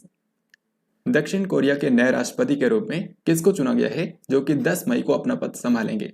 सही आंसर हो जाएगा ऑप्शन बी यानी कि यून सुक योल। तो हाल ही में दक्षिण कोरिया के अंदर राष्ट्रपति चुनाव हुए और पीपल पावर पार्टी के जो यून सुक योल हैं ये नए राष्ट्रपति चुन लिए गए हैं। हालांकि ये 10 मई को अपना पद संभालेंगे, तो तभी तक के लिए दक्षिण कोरिया के राष्ट्रपति हैं मून जाए इन। तो इनका नाम भी याद रखिए। मार्च 2022 में फाइनेंशियल एक्शन टास्क फोर्स यानी कि FATF ने किस देश को ग्रे लिस्ट के अंदर शामिल किया? FATF की ग्रे लिस्ट में शामिल होने का मतलब यह है कि अब इस कंट्री को जो वित्तीय संस्थानें दुनिया भर के उनसे ऋण लेने में काफ़ी मुश्किल होगी। तो FATF की ग्रे लिस्ट में जो नया देश शामिल हुआ है यह है संयुक्त अरब अमीरात यानी कि UAE। सो इस क्वेश्चन का आंसर होगा ऑप्शन डी। FATF जो संस्था है ये मनी लॉन्ड्रिंग और आतंकवाद को धन मुहैया कराने के खिलाफ काम करता है। इसका मुख्यालय पेरिस के अंदर है। यहाँ पर आप देख सकते हैं FATF के ग्रे लिस्ट में टोटल 23 देश आज के समय शामिल हैं। जो नया देश शामिल हुआ है यह है यूनाइटेड अरब एमिरेट्स। और FATF की ब्लैक लिस्ट भी होती है, इसमें टोटल 2 देश शामिल हैं, नॉर्थ कोरिया और ईरान। इनमें से किसे 2 साल के लिए फाइनेंशियल एक्शन टास्क फोर्स यानी FATF का अध्यक्ष बनाया गया है? तो FATF के हाल ही में नए अध्यक्ष चुने गए हैं टी राजा कुमार जो कि सिंगापुर के व्यक्ति हैं और इनको 2 साल के लिए चुना गया है। 29 मार्च को इनमें से किन 2 पूर्वोत्तर राज्यों के बीच अंतरराज्यीय सीमा विवाद के निपटारे के लिए समझौते पर हस्ताक्षर किए गए? तो यहाँ पर आप इस मैप के अंदर जो देख रहे हैं ये भारत के पूर्वोत्तर राज्यों को दिखाया गया है और इनमें से 2 राज्यों ने हाल ही में अपने जो सीमा विवाद थे उनका समाधान करने के लिए समझौते पर हस्ताक्षर किए हैं। वैसे अगर आपको इसका आंसर ना भी पता हो तो भी सिर्फ ऑप्शंस के जरिए ही आप इसका राइट आंसर कर सकते हैं। कैसे, वो मैं आपको बताता हूँ। आप यहाँ पर देखिए मणिपुर और त्रिपुरा, ये जो 2 राज्य हैं इनकी सीमा आपस में लगती ही नहीं है, तो इनके बीच में कोई सीमा विवाद कैसे होगा? तो यहाँ पर ये आंसर हो ही नहीं सकता। फिर इसके बाद जो दूसरा ऑप्शन है ये है असम और मेघालय। बिल्कुल सही है, यहाँ पर असम और मेघालय ने ही अपने सीमा विवादों को सुलझाने के लिए इस समझौते पर हस्ताक्षर किए हैं। और आप देख सकते हैं जो मेघालय राज्य है, मेघालय की सीमा सिर्फ एक ही राज्य से लगती है, असम। तो मेघालय और असम के बीच में टोटल 12 क्षेत्रों को लेकर विवाद था। इनमें से 6 क्षेत्रों का समाधान करने के लिए हाल ही में इस समझौते पर हस्ताक्षर किए गए। तो इसमें जो दोनों राज्यों के मुख्यमंत्री हैं और भारत के जो गृह मंत्री हैं, इन तीनों नेताओं की उपस्थिति में नई दिल्ली के अंदर यह समझौता हुआ। बाकी जो अन्य ऑप्शन है ये भी देख सकते हैं, त्रिपुरा और नागालैंड। यहाँ पर आप देख सकते हैं त्रिपुरा यहाँ पर है, नागालैंड यहाँ पर है, तो इन दोनों की सीमा भी आपस में नहीं लगती है। मिजोरम और मेघालय, जैसा कि मैंने आपको बताया मेघालय सिर्फ एक ही राज्य से अपनी बॉर्डर शेयर करता है और वो है असम, तो ये भी इसका आंसर नहीं होगा। 1 से लेकर के 7 मार्च तक 9वां विश्व महासागर शिखर सम्मेलन किस शहर के अंदर आयोजित किया गया है? सही आंसर हो जाएगा ऑप्शन डी यानी कि पुर्तगाल की राजधानी लिस्बन। तो हाल ही में 9वीं वर्ल्ड ओशन समिट का आयोजन किया गया और ये कहाँ पर हुई? पुर्तगाल की राजधानी लिस्बन में। जो भारत में यूरोपीय आए थे तो उनमें से सबसे पहले पुर्तगाली ही भारत में आए थे। जो वास्को डिगामा था वो कैलीकट में उतरा था। उत्तराखंड विधानसभा की पहली महिला अध्यक्ष के रूप में किसे अपॉइंट किया गया है? तो जो उत्तराखंड राज्य है यहाँ पर आपको पता है हाल ही में विधानसभा चुनाव हुए तो नई विधानसभा का गठन हो चुका है और इसकी जो अध्यक्ष बनी है वो एक महिला है। तो उत्तराखंड की पहली महिला अध्यक्ष बन गई हैं, इनका नाम है रितु खंडूरी भूषण। और जाहिर सी बात है कि उत्तराखंड में बीजेपी ने यहाँ पर बहुमत की सरकार बनाई है तो बीजेपी पार्टी की है रितु खंडूरी भूषण। यहाँ पर आप देखिए जिन 5 राज्यों के अंदर विधानसभा चुनाव हुए थे तो अब यहाँ पर नई विधानसभा का गठन हो चुका है। ये कौन सी विधानसभा है, इस विधानसभा के नए अध्यक्ष कौन बने हैं और नए मुख्यमंत्री कौन है, ये सभी मैंने आपको इस टेबल के अंदर लिख दिए हैं ताकि आप बहुत ही आसानी से इनको याद कर पाएं। जैसे कि इन्हीं में से मैंने आपको बताया उत्तराखंड के अंदर 5वीं विधानसभा का गठन हुआ है। जो यहाँ की विधानसभा अध्यक्ष बनी है उनका नाम है रितु खंडूरी भूषण और जो नए मुख्यमंत्री बने हैं उनका नाम है Pushkar Singh Dhami. Sports Star Aces Award 2022 के अंदर Sports Star of the Year पुरुष का पुरस्कार किसको दिया गया? तो सही आंसर होगा ऑप्शन बी यानी कि नीरज चोपड़ा। तो नीरज चोपड़ा जो कि भारत के एक मशहूर भाला फेंक खिलाड़ी हैं, इनको हाल ही में 2022 के स्पोर्ट्स स्टार एक्सेस अवार्ड्स के अंदर Sports Star of the Year पुरुष का पुरस्कार दिया गया। वहीं महिलाओं के लिए ये sports Star of the year का पुरस्कार दिया गया है मीराबाई चानू को, जो कि भारत की मशहूर भारोत्तोलक खिलाड़ी हैं। तो इनका नाम भी याद रखिए। वैसे मीराबाई चानू को ही BBC sports woman of the year का पुरस्कार भी 2021 के लिए दिया गया है। फीफा विश्व कप 2022 को प्रायोजित करने वाली पहली भारतीय कंपनी कौन सी बन गई है? तो सही आंसर होगा ऑप्शन ए यानी कि बाइजूस। यहाँ पर आपको बता दूं जो फीफा विश्व कप है यानी कि जो फुटबॉल का पुरुषों का विश्व कप होगा वो इस साल आयोजित किया जाना है कतर की राजधानी दोहा में। ये नवंबर दिसंबर में होगा। तो इसको प्रायोजित करने वाली यानी कि इसको स्पॉन्सर करने वाली जो पहली भारतीय कंपनी बनी है ये है बाइजूस। भारत के पहले digital water data bank aquarium का उद्घाटन किस शहर के अंदर किया गया? तो भारत के अंदर पहली बार एक डिजिटल वाटर डेटा बैंक बनाया गया है यानी कि इसके अंदर विभिन्न संस्थानों से जो पानी से रिलेटेड डेटा है उसको कलेक्ट करके रखा जाएगा ताकि वाटर मैनेजमेंट में बेहतर तरीके से किया जा सके। तो यहाँ पर सवाल यह है कि ये जो भारत का पहला डिजिटल वाटर डेटा बैंक बना है जिसका नाम दिया गया है एक्वेरियम, तो ये कहाँ पर बना है? तो इसको स्थापित किया गया है कर्नाटक की राजधानी बेंगलुरु में। सो यहाँ पर आंसर होगा ऑप्शन सी। अंतर्राष्ट्रीय महिला दिवस के अवसर पर राष्ट्रपति रामनाथ कोविंद ने कितनी महिलाओं को नारी शक्ति पुरस्कार प्रदान किए? सही आंसर हो जाएगा ऑप्शन नंबर डी यानी कि 29 महिलाओं को। तो इस बार के अंतर्राष्ट्रीय महिला दिवस जो कि 8 मार्च को मनाया गया, तो इस अवसर पर राष्ट्रपति रामनाथ कोविंद ने कुल 29 महिलाओं को नारी शक्ति पुरस्कार से सम्मानित किया। राष्ट्रपति रामनाथ कोविंद ने ये जो पुरस्कार प्रदान किए हैं ये 2020 और 2021 दोनों सालों के जो विजेता थे उनको हाल ही में एक साथ प्रदान किए गए। अगर हम 2020 की बात करें तो 2020 के अंदर 14 नारी शक्ति पुरस्कार अनाउंस किए गए थे। हालांकि यहाँ पर एक ज्वाइंट विनर भी थी यानी कि 2 महिलाओं को एक साथ एक ही नारी शक्ति पुरस्कार दिया गया। तो इस तरीके से आप देख सकते हैं कि नारी शक्ति पुरस्कार तो यहाँ पर 14 दिए गए हैं लेकिन टोटल महिलाओं की संख्या है 15। फिर इसके बाद 2021 के जो नारी शक्ति पुरस्कार हैं वो भी दिए गए। तो यहाँ पर टोटल 14 नारी शक्ति पुरस्कार 14 इंडिविजुअल महिलाओं को दिए गए हैं यानी कि दोनों सालों को मिलाकर के टोटल 28 नारी शक्ति पुरस्कार दिए गए हैं जबकि महिलाओं की टोटल संख्या है 29। Next question and very important, विश्व बैंक ने दक्षिण अफ्रीका के अंदर किस जीव के संरक्षण के लिए विश्व का पहला वन्य जीव बॉन्ड जारी किया है? यानी कि पहली बार किसी वन्य जीव के संरक्षण के लिए बॉन्ड जारी किया गया है। ये कौन सा जीव है? ये है राइनोसोरस यानी कि गेंडा। तो दक्षिण अफ्रीका के अंदर काले गेंडों की प्रजातियों को बचाने के लिए हाल ही में विश्व बैंक ने एक वन्य जीव बॉन्ड जारी किया है। और आपको बता दूं कि ये जो राइनो बॉन्ड जारी किया गया है ये 5 सालों के लिए जारी किया गया है और इन 5 सालों में $150 बिलियन जुटाए जाएंगे और फिर इस पैसे का इस्तेमाल यहाँ पर दक्षिण अफ्रीका के अंदर जो ब्लैक राइनो है यानी कि काले गेंडे उनके संरक्षण के लिए इसका इस्तेमाल किया जाएगा। तो यहाँ पर आपको ध्यान रखना है विश्व बैंक ने जारी किया है विश्व का पहला वन्य जीव बॉन्ड। जेट एयरवेज के नए मुख्य कार्यकारी अधिकारी के रूप में किसे नियुक्त किया गया है? तो जेट एयरवेज जो है ये भारत की एक प्राइवेट एयरलाइंस कंपनी है, इसका मुख्यालय है दिल्ली में। तो इसके जो नए सीईओ बने हैं इनका नाम है संजीव कपूर। सो करेक्ट आंसर होगा ऑप्शन ए। 94वें ऑस्कर पुरस्कारों के अंदर सर्वश्रेष्ठ अभिनेता का पुरस्कार किसको दिया गया है? तो इस साल के ऑस्कर पुरस्कारों की अनाउंसमेंट हो चुकी है और इस साल के ऑस्कर पुरस्कारों में जो बेस्ट एक्टर बने हैं इनका नाम है विल स्मिथ। सो यहाँ पर आंसर हो जाएगा ऑप्शन ए। जो विल स्मिथ हैं इनको किंग रिचर्ड नाम की फिल्म में इनके अभिनय के लिए ये पुरस्कार दिया गया है। इस बार के ऑस्कर पुरस्कारों में अगर हम इंपॉर्टेंट कैटेगरीज की बात करें तो यहाँ पर आप देख सकते हैं बेस्ट फिल्म का पुरस्कार दिया गया है कोडा नाम की फिल्म को, जिसका मतलब है चाइल्ड ऑफ डेफ एडल्ट्स। फिर बेस्ट डायरेक्टर का पुरस्कार दिया गया है जेन कैंपियन को। बेस्ट एक्टर बने हैं विल स्मिथ। बेस्ट एक्ट्रेस का पुरस्कार मिला है जेसिका चैस्टन को, अमेरिकी अभिनेत्री हैं। बेस्ट सपोर्टिंग एक्टर का पुरस्कार मिला है ट्रॉय कोट्सुर को, कोडा नाम की फिल्म में इनके अभिनय के लिए दिया गया है।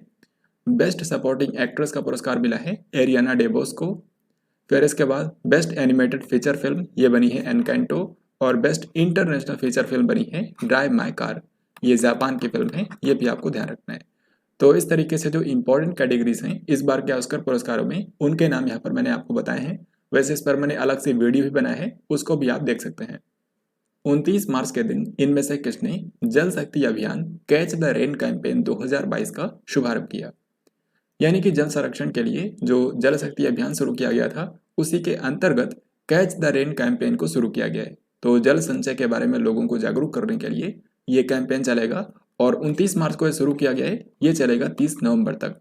तो सवाल यहाँ पर यह है कि इसको किसने शुरू किया? इसको शुरू किया है भारत के राष्ट्रपति रामनाथ कोविंद ने। भारत के राष्ट्रपति रामनाथ कोविंद ने इसी कैंपेन को शुरू करने के अवसर पर तीसरे राष्ट्रीय जल पुरस्कार के जो विजेता थे उनको भी पुरस्कार प्रदान किए। यानी कि जल संरक्षण के लिए जिन्होंने भी काम किया है उनको ये पुरस्कार दिए जाते हैं। तो पूछा गया है यहाँ पर सर्वश्रेष्ठ राज्य की श्रेणी में पहला पुरस्कार किसको मिला है? तो थर्ड नेशनल वाटर अवार्ड्स 2020 के अंदर बेस्ट स्टेट की कैटेगरी में पहला पुरस्कार जीता है उत्तर प्रदेश राज्य ने। सो यहाँ पर आंसर हो जाएगा ऑप्शन डी। 1 मार्च को राष्ट्रपति रामनाथ कोविंद ने कहाँ पर आरोग्य वनम का उद्घाटन किया? तो इसका सही उत्तर हो जाएगा ऑप्शन बी, यानी कि राष्ट्रपति भवन। तो राष्ट्रपति भवन जो कि नई दिल्ली में है, इसके परिसर में ही आरोग्य वनम जो पार्क है इसको बनाया गया है। इसके अंदर 215 प्रकार की जो अलग अलग जड़ी बूटियां और औषधीय पौधे हैं उनको यहाँ पर लगाया गया है, जिनका इस्तेमाल आयुर्वेद के अंदर चिकित्सा के लिए किया जाता है। तो ये जो आरोग्य वनम है ये 6.6 एकड़ में फैला हुआ है राष्ट्रपति भवन के परिसर में। 25 मार्च को राष्ट्रपति रामनाथ कोविंद ने इनमें से किस भारतीय नौसैनिक जहाज को प्रेसिडेंट कलर देकर सम्मानित किया? तो प्रेसिडेंट कलर यानी कि राष्ट्रपति ध्वज, ये जो सम्मान होता है ये किसी भी भारत की मिलिट्री यूनिट को मिलने वाला सबसे बड़ा सम्मान होता है। तो ये पुरस्कार हाल ही में दिया गया है भारतीय नौसैनिक जहाज INS वालसुरा को। सो यहाँ पर उत्तर हो जाएगा ऑप्शन डी। जो भारत के राष्ट्रपति रामनाथ कोविंद हैं ये हाल ही में गुजरात की यात्रा पर गए हुए थे और वहां पर जामनगर में इन्होंने INS वालसुरा को ये सम्मान प्रदान किया। 26 मार्च से इंडियन प्रीमियर लीग यानी कि IPL 2022 की शुरुआत हो चुकी है। आपको बताना है कि यह इसका कौन सा संस्करण है। तो IPL जो कि क्रिकेट का टूर्नामेंट होता है इसकी शुरुआत हो चुकी है और 26 मार्च से लेकर के 29 मई तक इसका आयोजन किया जाएगा। इस बार इसका 15वां संस्करण खेला जा रहा है। सो यहाँ पर आंसर हो जाएगा ऑप्शन सी।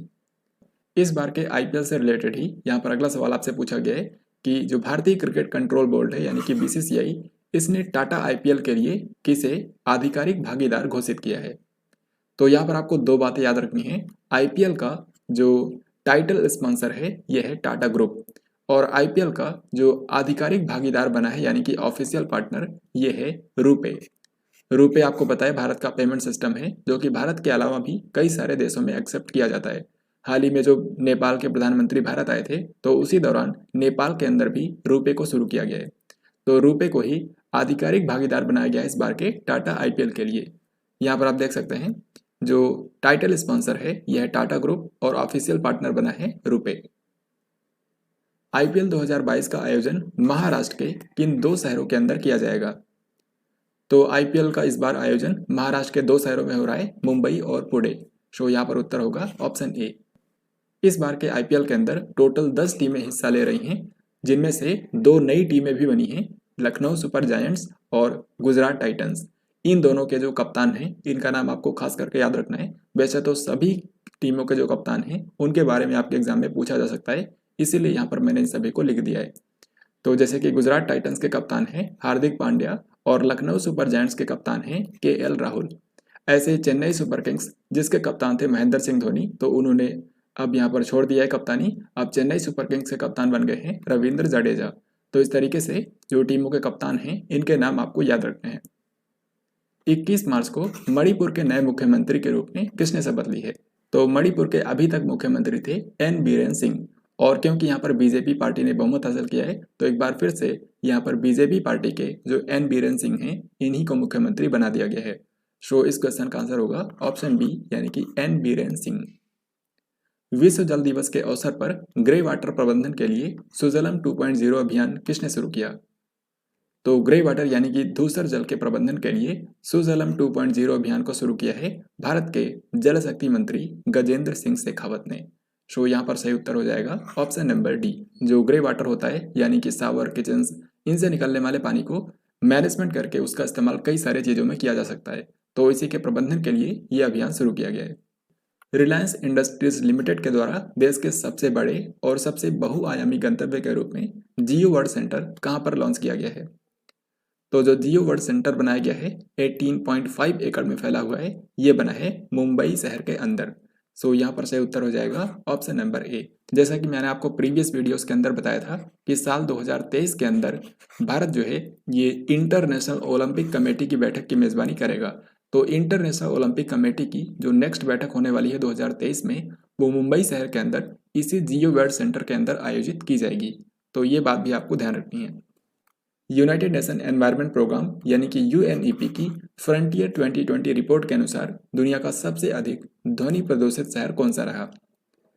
तो यूएनईपी की जो एनुअल फ्रंटियर रिपोर्ट होती है ये हाल ही में जारी कर दी गई है और इसमें बताया गया है कि साल 2021 के अंदर जो दुनिया का सबसे मोस्ट नॉइज पॉल्यूटेड सिटी रहा ये था बांग्लादेश की राजधानी ढाका। क्योंकि आप देख सकते हैं बांग्लादेश की राजधानी ढाका में अधिकतम 119 डेसिबल की ध्वनि तीव्रता रिकॉर्ड की गई। इसके बाद जो दूसरा सबसे नॉइस पॉल्यूटेड सिटी रहा यह था भारत के उत्तर प्रदेश में स्थित मुरादाबाद। और फिर तीसरे स्थान पर था पाकिस्तान की राजधानी इस्लामाबाद। और जो सबसे क्वाइटेस्ट सिटी रहा यानी कि सबसे शांत शहर ये था जॉर्डन का इरबिड शहर। तो इस रिपोर्ट के बारे में याद रखिएगा फ्रंटियर्स 2020 जिसको यूएनईपी ने जारी किया है और 2022 में इसका टाइटल था नॉइस ब्लेजेस एंड मिसमैचेस। राष्ट्रीय ई विधान एप्लीकेशन यानी कि नेवा कार्यक्रम को लागू करने वाली भारत की पहली राज्य विधानसभा कौन सी बन गई है? सही आंसर हो जाएगा नागालैंड। तो नागालैंड राज्य की जो विधानसभा है इसने अपने आप को पूरी तरीके से पेपरलेस बनाने के लिए हाल ही में नेशनल ई विधान एप्लीकेशन प्रोग्राम को लागू किया है और इस तरीके से अब नागालैंड विधानसभा के जो सदस्य हैं वो सदन की कार्यवाही में हिस्सा लेने के लिए इलेक्ट्रॉनिक डिवाइसेस का भी इस्तेमाल कर सकते हैं। एबेल पुरस्कार 2022 से किसको सम्मानित किया गया है? तो एबेल पुरस्कार जो है ये गणित के क्षेत्र में दिया जाता है और गणित की फील्ड में ये काफ़ी महत्वपूर्ण पुरस्कार होता है, इसीलिए इसको नोबेल पुरस्कार भी बोलते हैं गणित के क्षेत्र में। तो यहाँ पर सवाल यह है कि 2022 में ये किसको दिया गया? 2022 में ये एक अमेरिकी गणितज्ञ को दिया गया है जिनका नाम है डेनिस सुलिवन।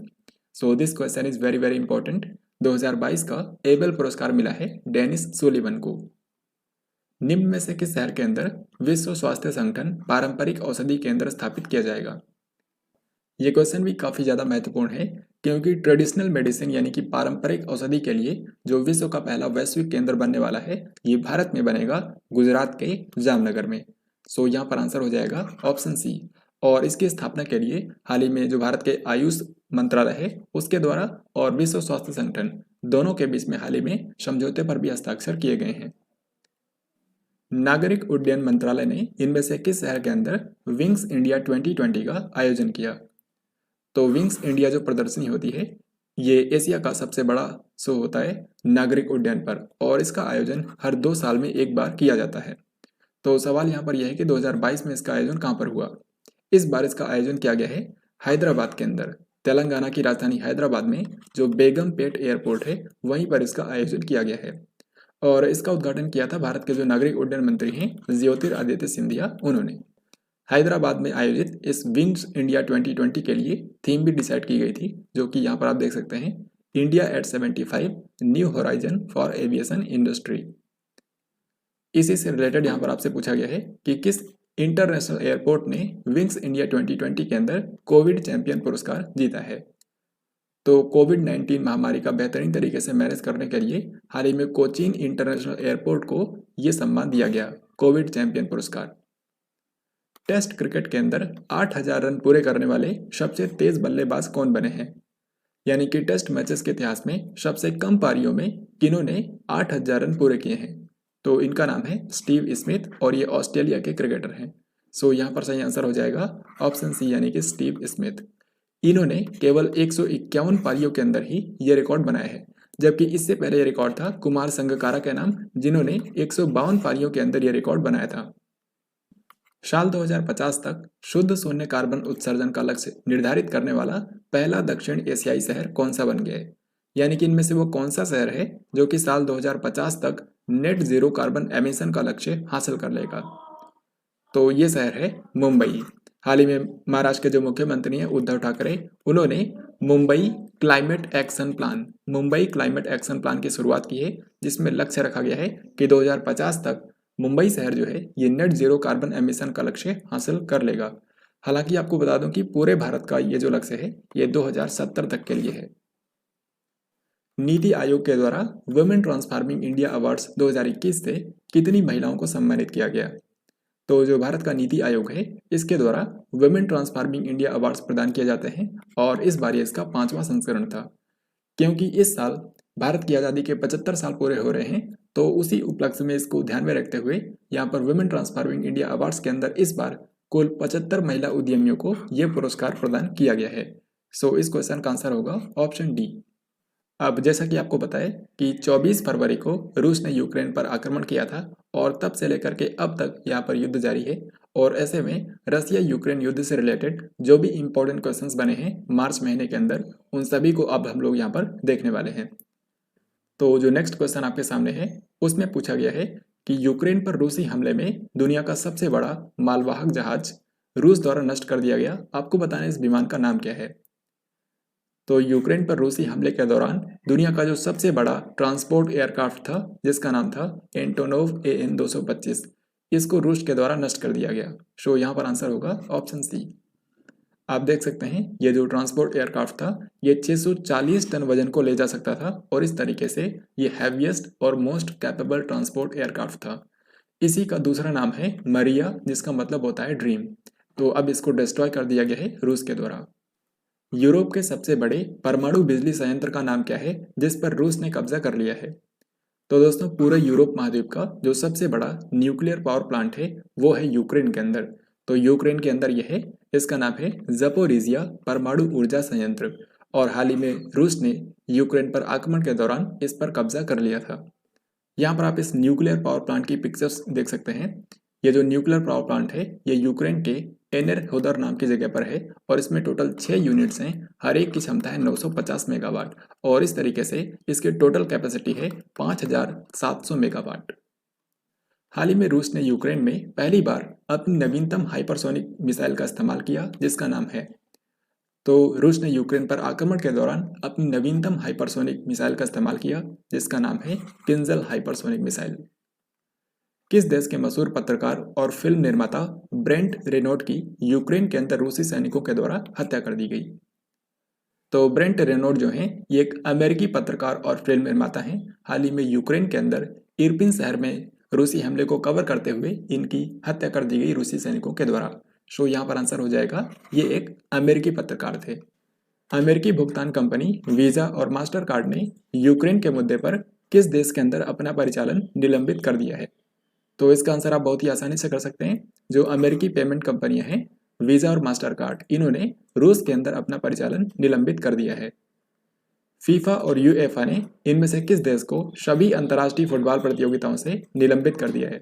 तो वैश्विक स्तर पर फुटबॉल के लिए जो संस्था है यानी कि फीफा, और यूरोप के अंदर जो फुटबॉल की बॉडी है यानी कि यूएफए, इन दोनों ने हाल ही में रूस कंट्री को अंतर्राष्ट्रीय फुटबॉल प्रतियोगिताओं से निलंबित कर दिया है। यानी कि जो रूस कंट्री है ये किसी भी फुटबॉल टूर्नामेंट में हिस्सा नहीं ले पाएगा। तो यहाँ पर आंसर हो जाएगा रूस को यहाँ पर प्रतिबंधित किया गया है। और इसी के चलते इस साल जो फीफा वर्ल्ड कप होने वाला है कतर की राजधानी दोहा में, उसमें भी रूस हिस्सा नहीं ले पाएगा। हाल ही में किस खेल संघ ने रूसी राष्ट्रपति व्लादिमीर पुतिन को मानद अध्यक्ष के पद से निलंबित कर दिया है? सही आंसर होगा अंतर्राष्ट्रीय जूडो महासंघ यानी कि इंटरनेशनल जूडो फेडरेशन। इसका मुख्यालय है हंगरी की राजधानी बुडापेस्ट में। अंतर्राष्ट्रीय जूडो महासंघ ने सन 2008 में रूस के राष्ट्रपति व्लादिमीर पुतिन को मानद अध्यक्ष के पद से सम्मानित किया था, लेकिन अब इसने वापस ले लिया है। भारत ने यूक्रेन के अंदर स्थित अपने दूतावास को अस्थायी रूप से किस देश के अंदर स्थानांतरित करने का फैसला किया है? तो मौजूदा स्थिति को देखते हुए यूक्रेन की राजधानी कीव में भारत की जो एम्बेसी है उसको अस्थायी रूप से पोलैंड के अंदर ट्रांसफर कर दिया गया है। सो इस क्वेश्चन का आंसर होगा ऑप्शन सी। रूस पर लगे प्रतिबंधों की वजह से डॉलर के मुकाबले रूस की मुद्रा में लगभग 30% की गिरावट आई है। आपको बताना है कि रूस की मुद्रा क्या है। तो यहाँ पर रूस की मुद्रा पूछी गई है। रूस की मुद्रा का नाम है रूबल। अमेरिकी संसद ने यूक्रेन को मानवीय और सैन्य सहायता के लिए कितनी धनराशि के खर्च संबंधी विधेयक पारित किया? यानी कि अमेरिका जो है ये यूक्रेन के अंदर मानवीय और सैन्य सहायता के रूप में कितनी धनराशि खर्च करेगा? तो ये है 14 अरब डॉलर। सो करेक्ट आंसर होगा ऑप्शन डी। हाल ही में किस संस्थान ने यूक्रेन के लिए ऋण और अनुदान के रूप में 723 मिलियन डॉलर के पैकेज को मंजूरी दी? तो यूक्रेन के अंदर जो मानवीय संकट उत्पन्न हुआ है उससे निपटने के लिए 723 मिलियन डॉलर प्रदान करेगा वर्ल्ड बैंक।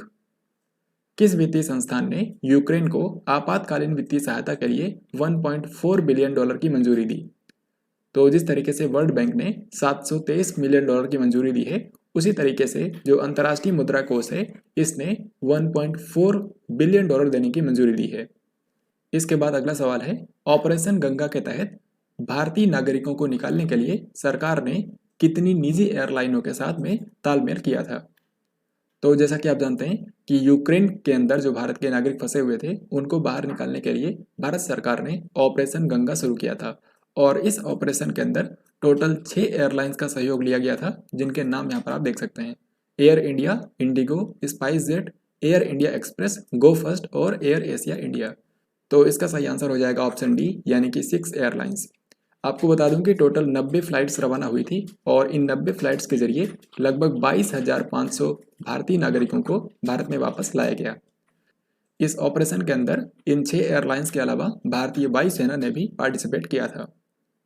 अगला सवाल आपसे पूछा गया है कि यूक्रेन में फंसे भारतीय नागरिकों के निकासी अभियान के लिए केंद्र सरकार ने कितने कैबिनेट मंत्रियों को यूक्रेन के पड़ोसी देशों में भेजा था? तो इस ऑपरेशन गंगा के जरिए जो भारतीय नागरिकों को वापस निकाला जा रहा था यूक्रेन के पड़ोसी देशों से, जैसे कि पोलैंड, स्लोवाकिया, हंगरी, रोमानिया और माल्डोवा।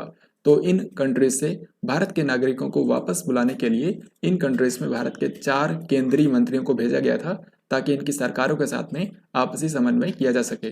तो इसलिए टोटल 4 कैबिनेट मंत्रियों को भेजा गया था। सो आंसर हो जाएगा ऑप्शन सी। जिन 4 कैबिनेट मंत्रियों को भेजा गया था यूक्रेन के पड़ोसी देशों के अंदर, उनके नाम यहाँ पर आप देख सकते हैं। जनरल वीके सिंह, इनको पोलैंड भेजा गया था। स्लोवाकिया के अंदर किरण रिजिजू को भेजा गया था। हंगरी के अंदर हरदीप सिंह पुरी और रोमानिया और माल्डोवा के लिए ज्योतिरादित्य सिंधिया को भेजा गया था।